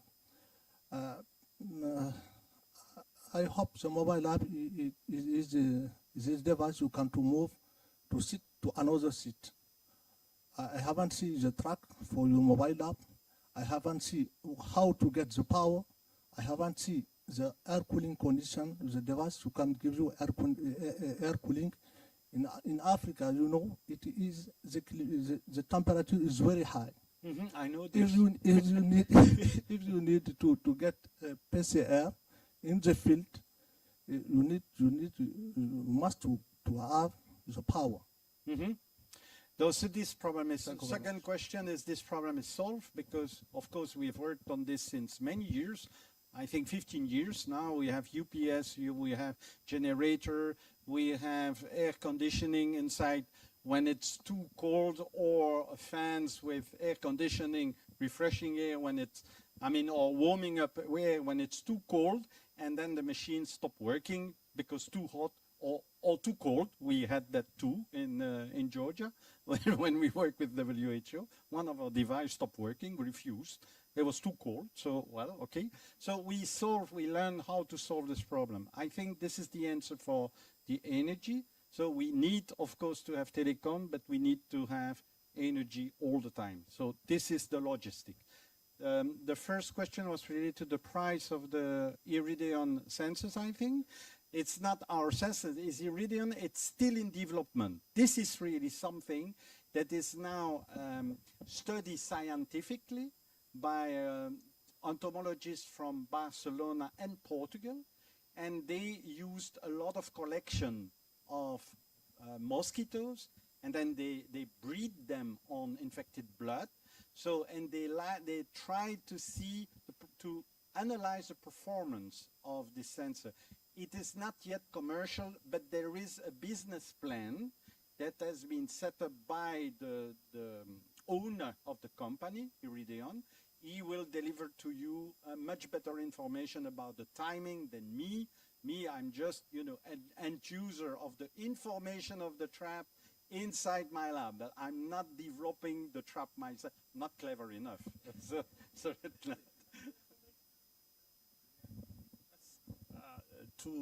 just to follow on what Jean-Luc said, these challenges about energy, about temperature, these are real challenges we face in Africa, and this is why it makes sense to think, to be innovative in that. For example, when you look at G, why are we working, putting our emphasis on lamp? Because we've developed a lamp technique which uses a power bank. So we can go around everywhere for 24 hours, and this problem of energy is solved. At the end, as Africans, we have to understand that there's no point of saying there is no energy, I won't work. There is no electricity. No, this is part of the problem. So we need, as part of innovation in Africa, must include these challenges the continent is facing. No one will solve this from outside. For example, lamp, it's an issue. Electricity, it's an issue. If it's an issue, then you have to find you have the sun, and we have sun, solar energy, and whatever we can do. So this has been done. Another point, Jean-Luc said, it's hot. Yes, of course, it's hot. We can have controlled temperature, but we've discovered together, I think Jean-Luc is discussing, Africans have solution. Instead of deploying our tent, if you can work in a local hut, we saw last time when we were in Kananga in Congo that in our tent, when temperature is 40 degrees, in the African hut it was 20 degrees. So maybe next time we can be innovative and put our tent in a hut, an African hut.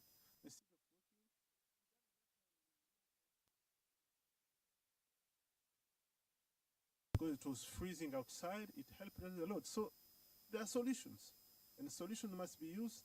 To be innovative doesn't mean create new things. Maybe using what exists to a better solution.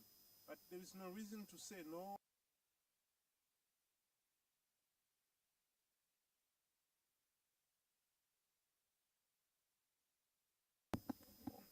All is said. All is said. Sorry, one question. So we can upload.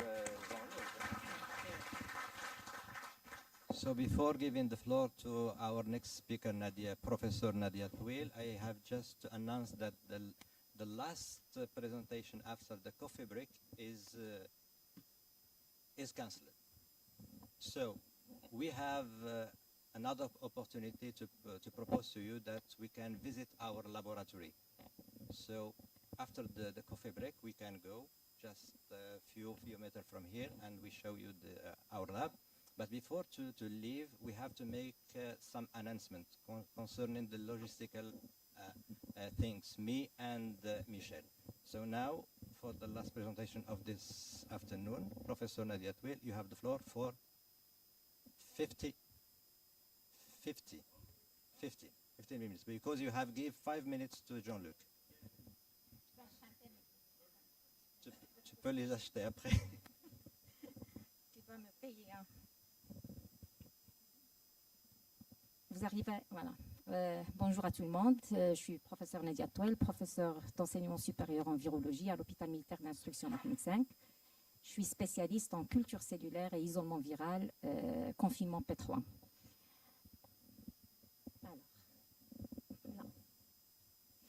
Voilà. Donc je tiens d'abord à remercier les organisateurs pour leur effort et leur engagement dans la mission de One Health.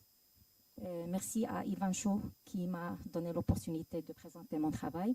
J'enchaîne sur le projet du professeur Jean-Luc. Et là, j'ai proposé le projet de West Nile virus au Maroc, alors comme un virus modèle pour l'étude des transmissions zoonotiques, particulièrement des oiseaux à l'homme via les moustiques. Alors, dire un mot sur l'histoire et le contexte de cette émergence au Maroc. En fait, c'est peut-être une expérience personnelle que je veux raconter avec l'histoire du Maroc, le West Nile. Alors, le West Nile, je peux passer? Parce que comprendre l'histoire d'un virus et son émergence, ça va donner certainement et offrir des key aspects on the emergence and transmission of such virus. Il y a quelqu'un qui peut... C'est bon?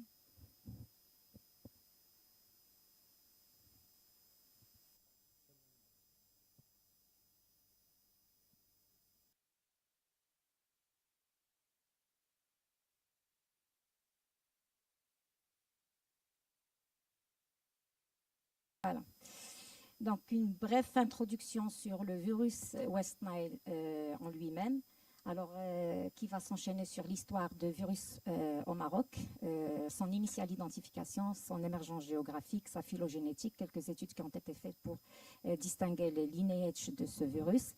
Et par après, je passerai sur les séroprévalences et les études qui ont été faites sur l'infection du West Nile, qui ont été rapportées chez les oiseaux, les horses, les dogs, l'humain, les dromadaires, et peut-être, pourquoi pas, présenter quelques données sur la prédiction des futurs outbreaks au Maroc. Merci. Alors, le virus West Nile, je croyais que M. Jean-Luc Galin va présenter un petit peu sur le virus. Donc, il a été découvert dans le sub-region of Uganda, dans la région du West Nile, en 1937. Alors, c'est un virus neutropique qui a une petite taille de 40 à 50 nanomètres. C'est un virus qui a un simple brin d'ARN viral.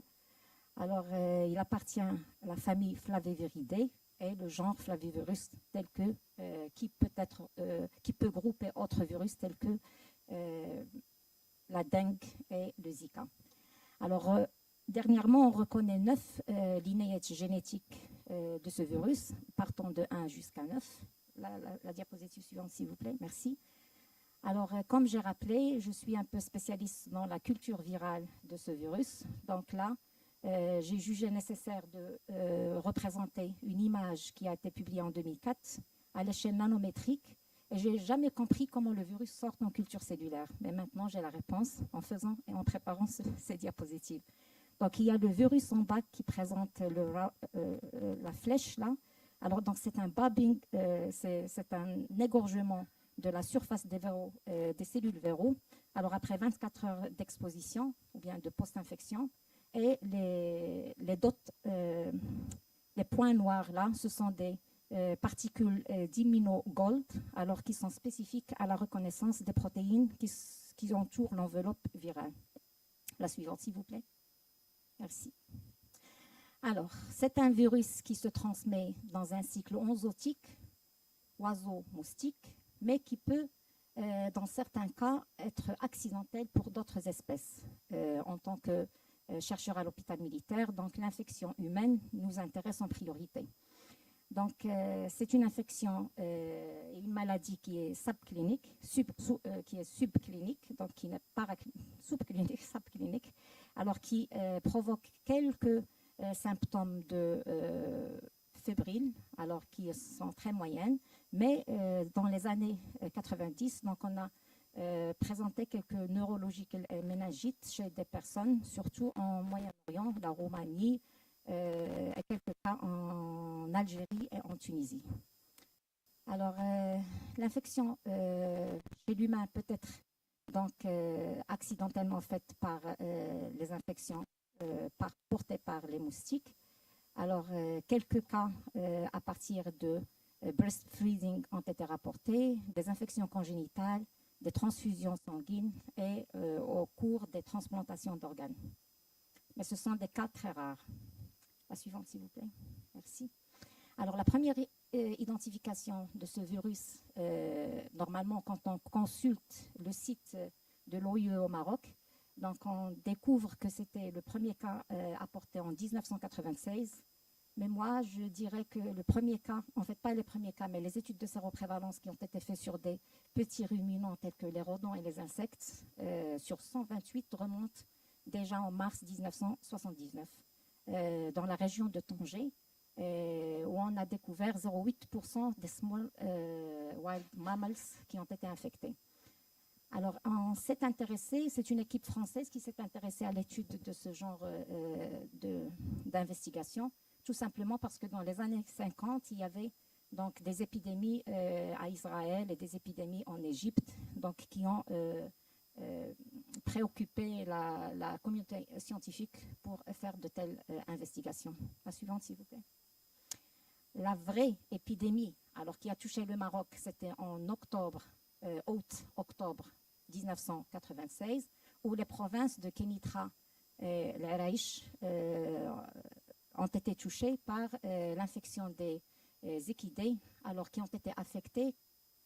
Parmi 96 équidés, 4 ont succombé et un cas humain a été rapporté donc par l'Institut de Pasteur à Casablanca. La suivante, merci. Alors là, comme j'ai expliqué, donc dans un contexte géographique régional, donc la même époque, ou bien les années 90, donc il y avait eu une épidémie qui a touché toute la région méditerranéenne, donc en Israël, en Roumanie, l'Italie, la Tunisie et l'Algérie qui ont rapporté beaucoup de cas humains. Un seul cas qui a été rapporté au Maroc et les îles de Camargue en France.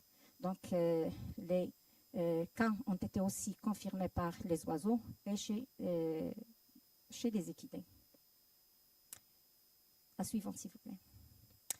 Alors, en septembre-octobre 2003, le Maroc encore a connu donc, une épidémie toujours dans la région littorale, donc Kénitra, avec 5 décès des équins, mais aucun cas d'oiseaux ni d'humains ont été apportés.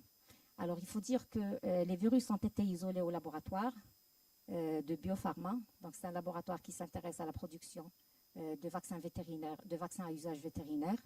Donc, c'était à partir des biopsies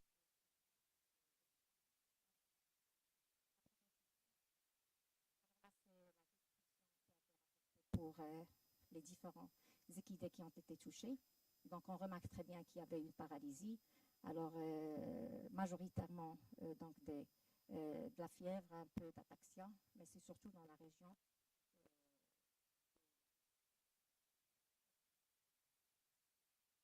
En 2010, il y a une réémergence de ce virus. Alors, cette fois-ci, elle a un petit peu, il s'est répandu dans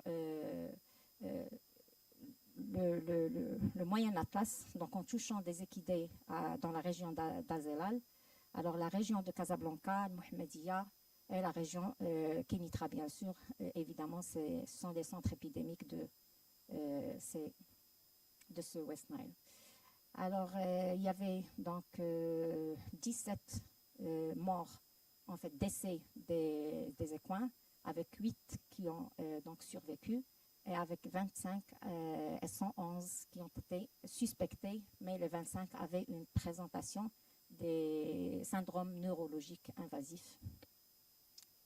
La suivante, s'il vous plaît. Merci. Alors, en 2004, on a fait donc, le séquençage des deux souches, celle de 1996 et 2003. Ils appartiennent au lineage 1, donc qui est très proche à celui de la France, le Portugal, l'Espagne. Donc ce sont des souches très rapprochées à celles de Kenya, et on voit très bien que pendant l'épidémie de 96, donc la Roumanie et le Maroc probablement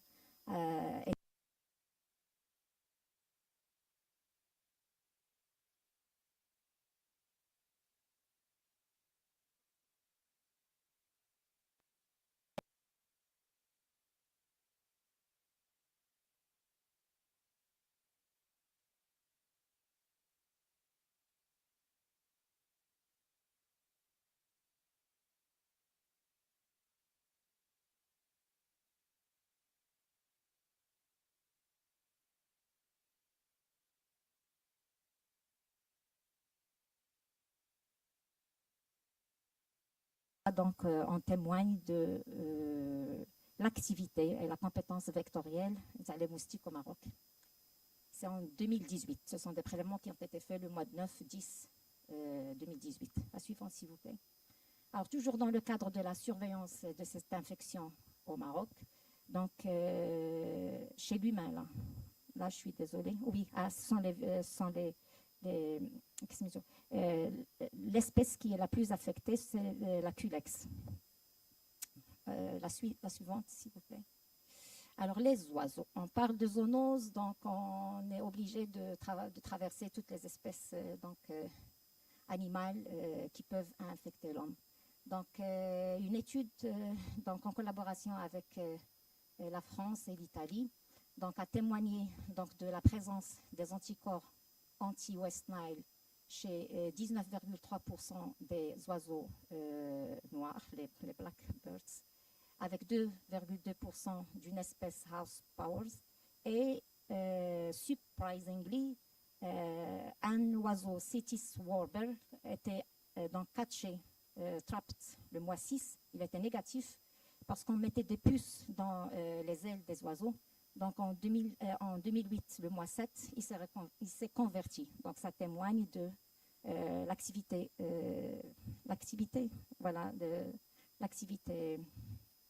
du virus qui est actif. Encore la suivante, s'il vous plaît. Alors, chez les équidés, alors donc on a trouvé dans une étude de M. Sharqawi, militaire, il a suivi pendant un mois, en 2011, la prévalence de cette infection chez les équidés et les dox. Donc, il a catégorisé le Maroc en 4 régions, donc zone 1 jusqu'à zone 4, donc avec chacune spécifique. Il a remarqué que chez 60% des équidés donc, prélevés, donc il y avait une trace sérologique du West Nile, avec 62% des chiens militaires, donc les dogs militaires, alors qui accompagnaient ces équidés dans les élevages. Donc, et ça témoigne aussi là qu'on peut dire même les dogs que ce sera un bon sentinelle pour la surveillance de ce virus. Alors là, il faut faire attention parce qu'en 2003-2004, le Maroc a donc procédé à une prophylaxie vaccinale du West Nile chez les équidés. Donc, on ne sait pas est-ce que ces 60% des équidés ont été réellement infectés ou bien ce sont c'est la réponse immunologique suite au vaccin. La suivante, s'il vous plaît. Alors, chez l'humain, c'était une initiative des militaires, de nos militaires, donc, qui ont investi pour la première fois en 2011 la séroprévalence chez l'humain pendant le mois 3 à 4. La réponse, s'il vous plaît. La suivante. Alors, donc, on a fait des prélèvements à Dakhla, Meknès, Rabat, Kenitra, tout en respectant, en fait, tout en s'orientant vers des régions où le virus a été donc été documenté positif. Donc là, à Rabat, Kenitra, donc on remarque très bien que les taux taux les plus élevés en titres neutralisants, c'était dans ces régions-là, avec 12% et 18% respectifs pour Rabat et Kenitra. Mais par contre, la région de Dakhla, ou bien la région centrale de Meknès, peu de cas ont été infectés. Merci. Alors ça, c'est une étude qu'on a réalisée chez les donneurs de sang. Donc pour voir un petit peu cette séroprévalence, bien le risque de transmission, bien sûr en sachant que la qualification au don est très réglementée. Donc surtout pour les militaires, on ne peut pas faire des tests avant 3 mois, 4 mois des retours des opérations d'extérieur. Donc on voulait juste voir un petit peu chez les jeunes recrues qui ont été recrutés pour la première fois dans l'armée, quelle est en fait cette prévalence, parce que déjà ils ont séjourné 18 ans au moins dans ces régions. Donc on remarque très bien que là se confirme la répartition géographique dans le littoral, dans les zones B, et la zone atlantique, avec 7,5% des personnes porteurs des anticorps positifs contre le West Nile, avec les zones 3,3 dans les zones centrales. La suite, s'il vous plaît. Alors là, j'étais très intéressée toujours par les dromadaires depuis 2003. Donc j'ai réalisé des tests de séroneutralisation chez 580 dromadaires. Donc là, et c'était des dromadaires qui étaient des dromadaires qui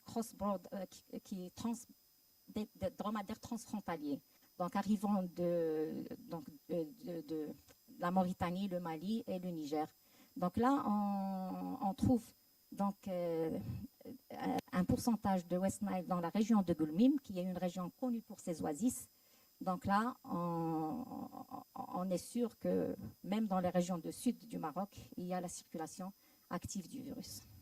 La suivante. Alors, les prédictions des futurs outbreaks. Alors, il y a beaucoup de chercheurs qui ont travaillé sur des modèles incorporant les changements climatiques et la distribution de ces maladies dans les vecteurs.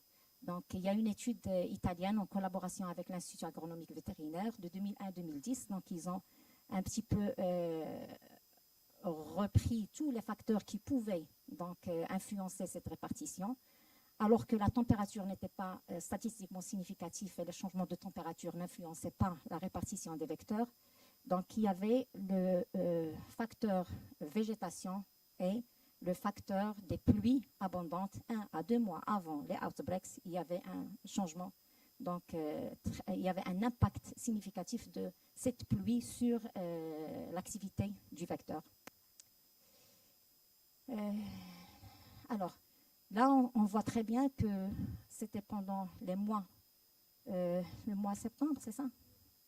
Je vois très mal. Alors là, je rejoins la diapositive du professeur Jean-Luc Galin. Donc nous autres, ici, on a encore étudié la biodiversité et la fluctuation de ces vecteurs au Maroc, et on remarque que vers la saison fin été, début automne, donc il y a une activité très poussée de culex. La suivante, s'il vous plaît.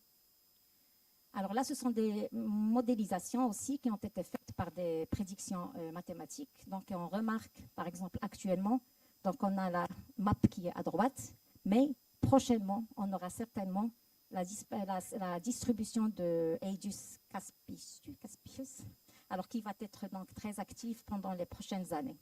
La suivante, s'il vous plaît.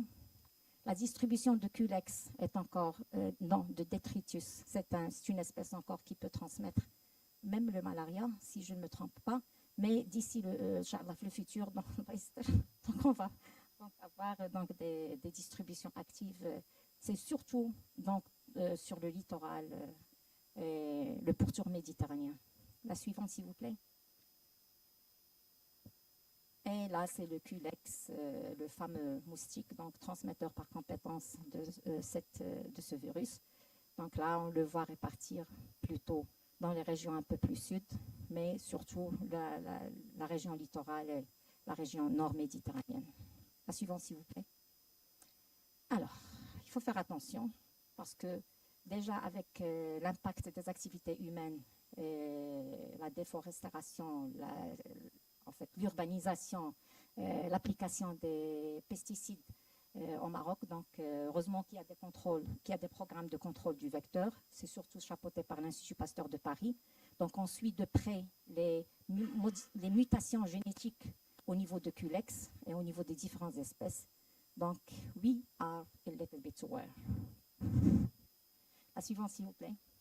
Enfin, ça, j'étais un petit peu étonnée, mais c'est bien parce qu'il y a une recommandation d'un article qui est sorti, donc, qui recommande en fait aux voyageurs pour l'Afrique, donc ils mettent à leur disposition cette répartition des zones à risque pour l'infection West Nile. Donc, si je vous pose une question, alors, quand est-ce qu'on pourrait avoir une épidémie au Maroc, d'après les données d'une épidémie West Nile? Est-ce que c'est la saison? C'est pas la saison? Nous sommes en novembre. C'est la saison. Donc, il faut, voilà, heureusement qu'il y a des programmes de contrôle au niveau de l'Office national de sécurité sanitaire. Donc, il y a des prélèvements partout, donc réalisés par les vétérinaires, les entomologues, à l'Institut national d'hygiène, l'Institut Pasteur qui fait des right-to-output screening of viral loads. Et nous autres, chez nous, les militaires, on fait beaucoup de séroneutralisation et chaque fois, il y a des contrôles donc de séroprévalence. Merci. Et merci.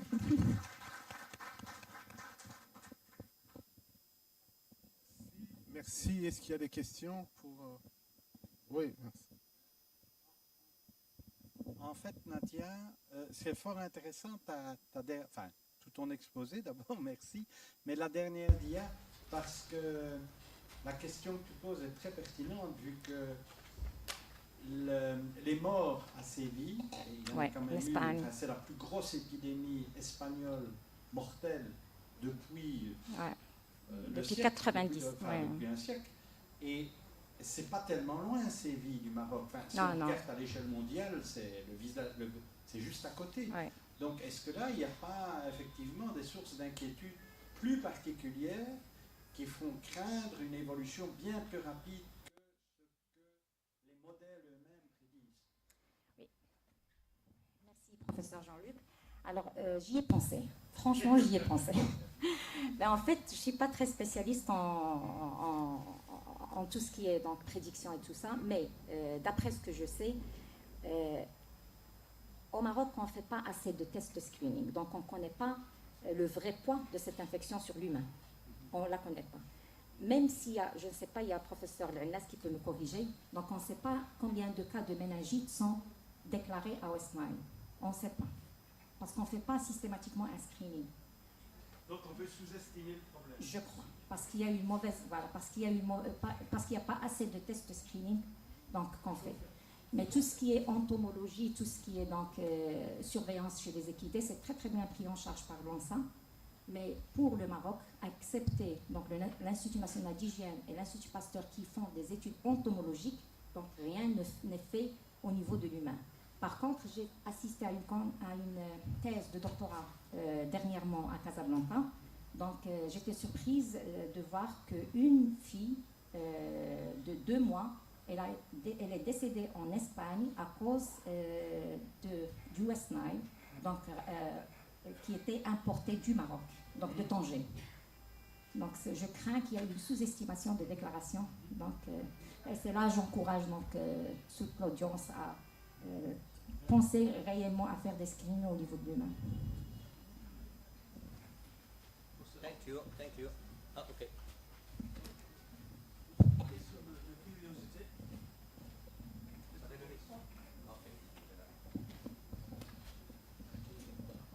Merci professeur pour cette très belle présentation. Je disais juste, je voulais avoir juste un recadrage par rapport aux tests utilisés chez les dromadaires. Est-ce que c'est les VNT que vous avez utilisés ou bien c'est la sérologie? En fait, ce sont des tests de séroneutralisation, c'est-à-dire confrontant les sérums collectés à partir des dromadaires avec la souche virulente au niveau P3. Donc, c'est la souche de Bouznika de 96. Donc, parce que je reviens toujours vers en fait, cette thématique de dromadaire. Il n'existe pas un test ELISA, ni des tests rapides, ni des tests sérologiques qui sont validés sur des pour la détection des anticorps antidromadaires. Merci. Thank you. Merci beaucoup pour la belle présentation et intéressant cet exemple de surveillance sérologique dont vous avez parlé tout de suite et que vous avez même donné le contexte parce que vous pouvez le faire qu'en P3, c'est ça, puisque c'est la neutralisation virale. Et ici, ça montre que pour d'autres pays, pour que les gens puissent y aller, il va falloir trouver des méthodes qui permettent de faire la surveillance dans plusieurs hôtes. Ça veut dire pas juste chez les dromadaires ou chez les, je sais pas, les chevaux ou quoi, mais il faut pouvoir aller, par exemple, chez d'autres espèces et faire, en dépendant de la situation qui se présente. Et c'est pour ça que soit le pseudotype virus que l'on peut faire en BSL2 ou bien la méthode sur le leaf-superase immunoprecipitation system qui peut aussi se faire dans des conditions plus simplifiées peuvent être intéressantes. Et ça montre encore que vous pouvez le faire, mais si les pays voisins qui sont là ne peuvent pas le faire, le problème n'est pas résolu toujours. Donc, again, c'est une façon de dire il faut démocratiser les méthodes de criblage. Il faut que tout le monde puisse avoir accès à ces méthodes pour que le système soit solide et que les autres ne soient pas en fait une source potentielle de réimportation, même si vous arrivez un jour à maîtriser toute situation. Merci beaucoup pour l'exemple. Peut-être c'est de développer des tests ELISA. À base, voilà, il faut inviter les nanobadies de... Oui, l'ELISA est très straightforward, mais le problème de l'ELISA, c'est que si je fais l'ELISA chez le dromadaire, ben, il ne sera pas forcément validé chez les chevaux. Si je vais chez les oiseaux, donc chaque espèce, il faut retravailler. On peut essayer de... On peut faire quelques petits trucs pour essayer, mais je pense que ce ne sera pas très... ce serait mieux si on peut faire quelque chose qui est plus ou moins un peu universel que l'ELISA, parce que ça aussi, ça peut être une idée très intéressante. Merci. Thank you very much, Madam, for the nice presentation. When I see the slides, you know, you're concentrating more on small birds, but most of the time in other continents too, you know, these Indian crows are the main reservoirs for West Nile virus. I didn't see that one. And my second question is, I need a little bit elaborations, specifically the last slides. In the continent, specifically the African continent, was some areas are marked with red and some of them are with, you know, white spots. You know, I need elaboration on that. Perhaps you can make this discussion with Nadia closely in order to have some time. You can answer and explain everything. So now if we have to...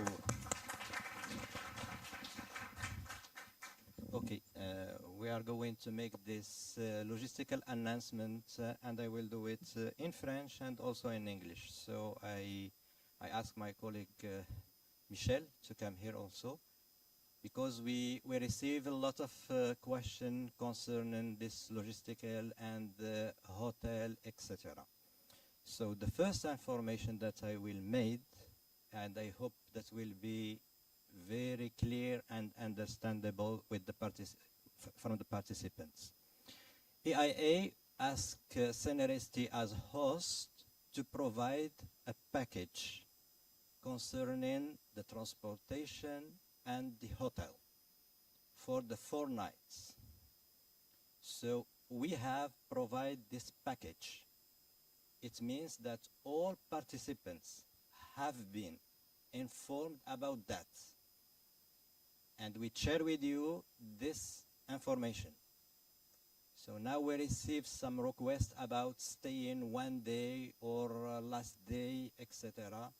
This can make a huge perturbation for the déroulement of this manifestation. So please, I will wait for the confirmation from Michel. We have this package, very interesting package, that includes 4 nights. And you have breakfast and dinner. And you have also the lunch for free from here. And you have your transportation from the airport to Senare. So at the end of the events, we have the transportation from the hotel to the airport. So please, we have to stake on that organization. This is what we are asking you. And if there is any problem on that, please come and contact us and don't take any initiative. Okay? Please, you can also make sure everything clear.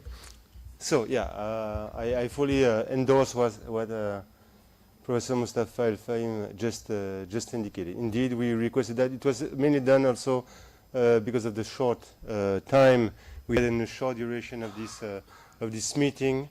So this is the best way that we found to have something organized, especially with the transportation from one single point and so on. So please stick to that. I would like to say something else. I met someone a bit earlier who indicated to me that she hadn't received yet her funding. I know that a few other ones among you are in the same situation. Some could arrange with some colleagues at home and so on. But if you have issues, please come and let me know. Okay, I will try to help as much as I can. I have my own personal credit card on me, so what's mine is yours. But we will arrange. I will try all what I can to help you. But please, if you have an issue, financial issue, don't stay in your corner. Come and share with me. We will find a solution, please. Thanks. So the private request, for example, I will leave 1 day or 2 days before. So every participant have to pay the 4 nights. Is it clear? Yes. Okay. So. And if you cannot, is it clear that you have to come to me? No problem. Donc we have this. Thank you so much. And I will rely really on your help in order to make this manifestation very nice and fruitful for everybody. So the second announcement for the person who want to visit our laboratory, you're welcome. We are going to go to the coffee break and go to the lab. If you don't have time and you want just to have the coffee break, tomorrow we have also the opportunity to visit our also laboratory, and we have also some other institution and some mission that have been done by my institution, and tomorrow I will have this opportunity to share with you what we are doing at level of research and what connection will be done with the stakeholder in animal health and human health. Thank you so much for your attention. Please.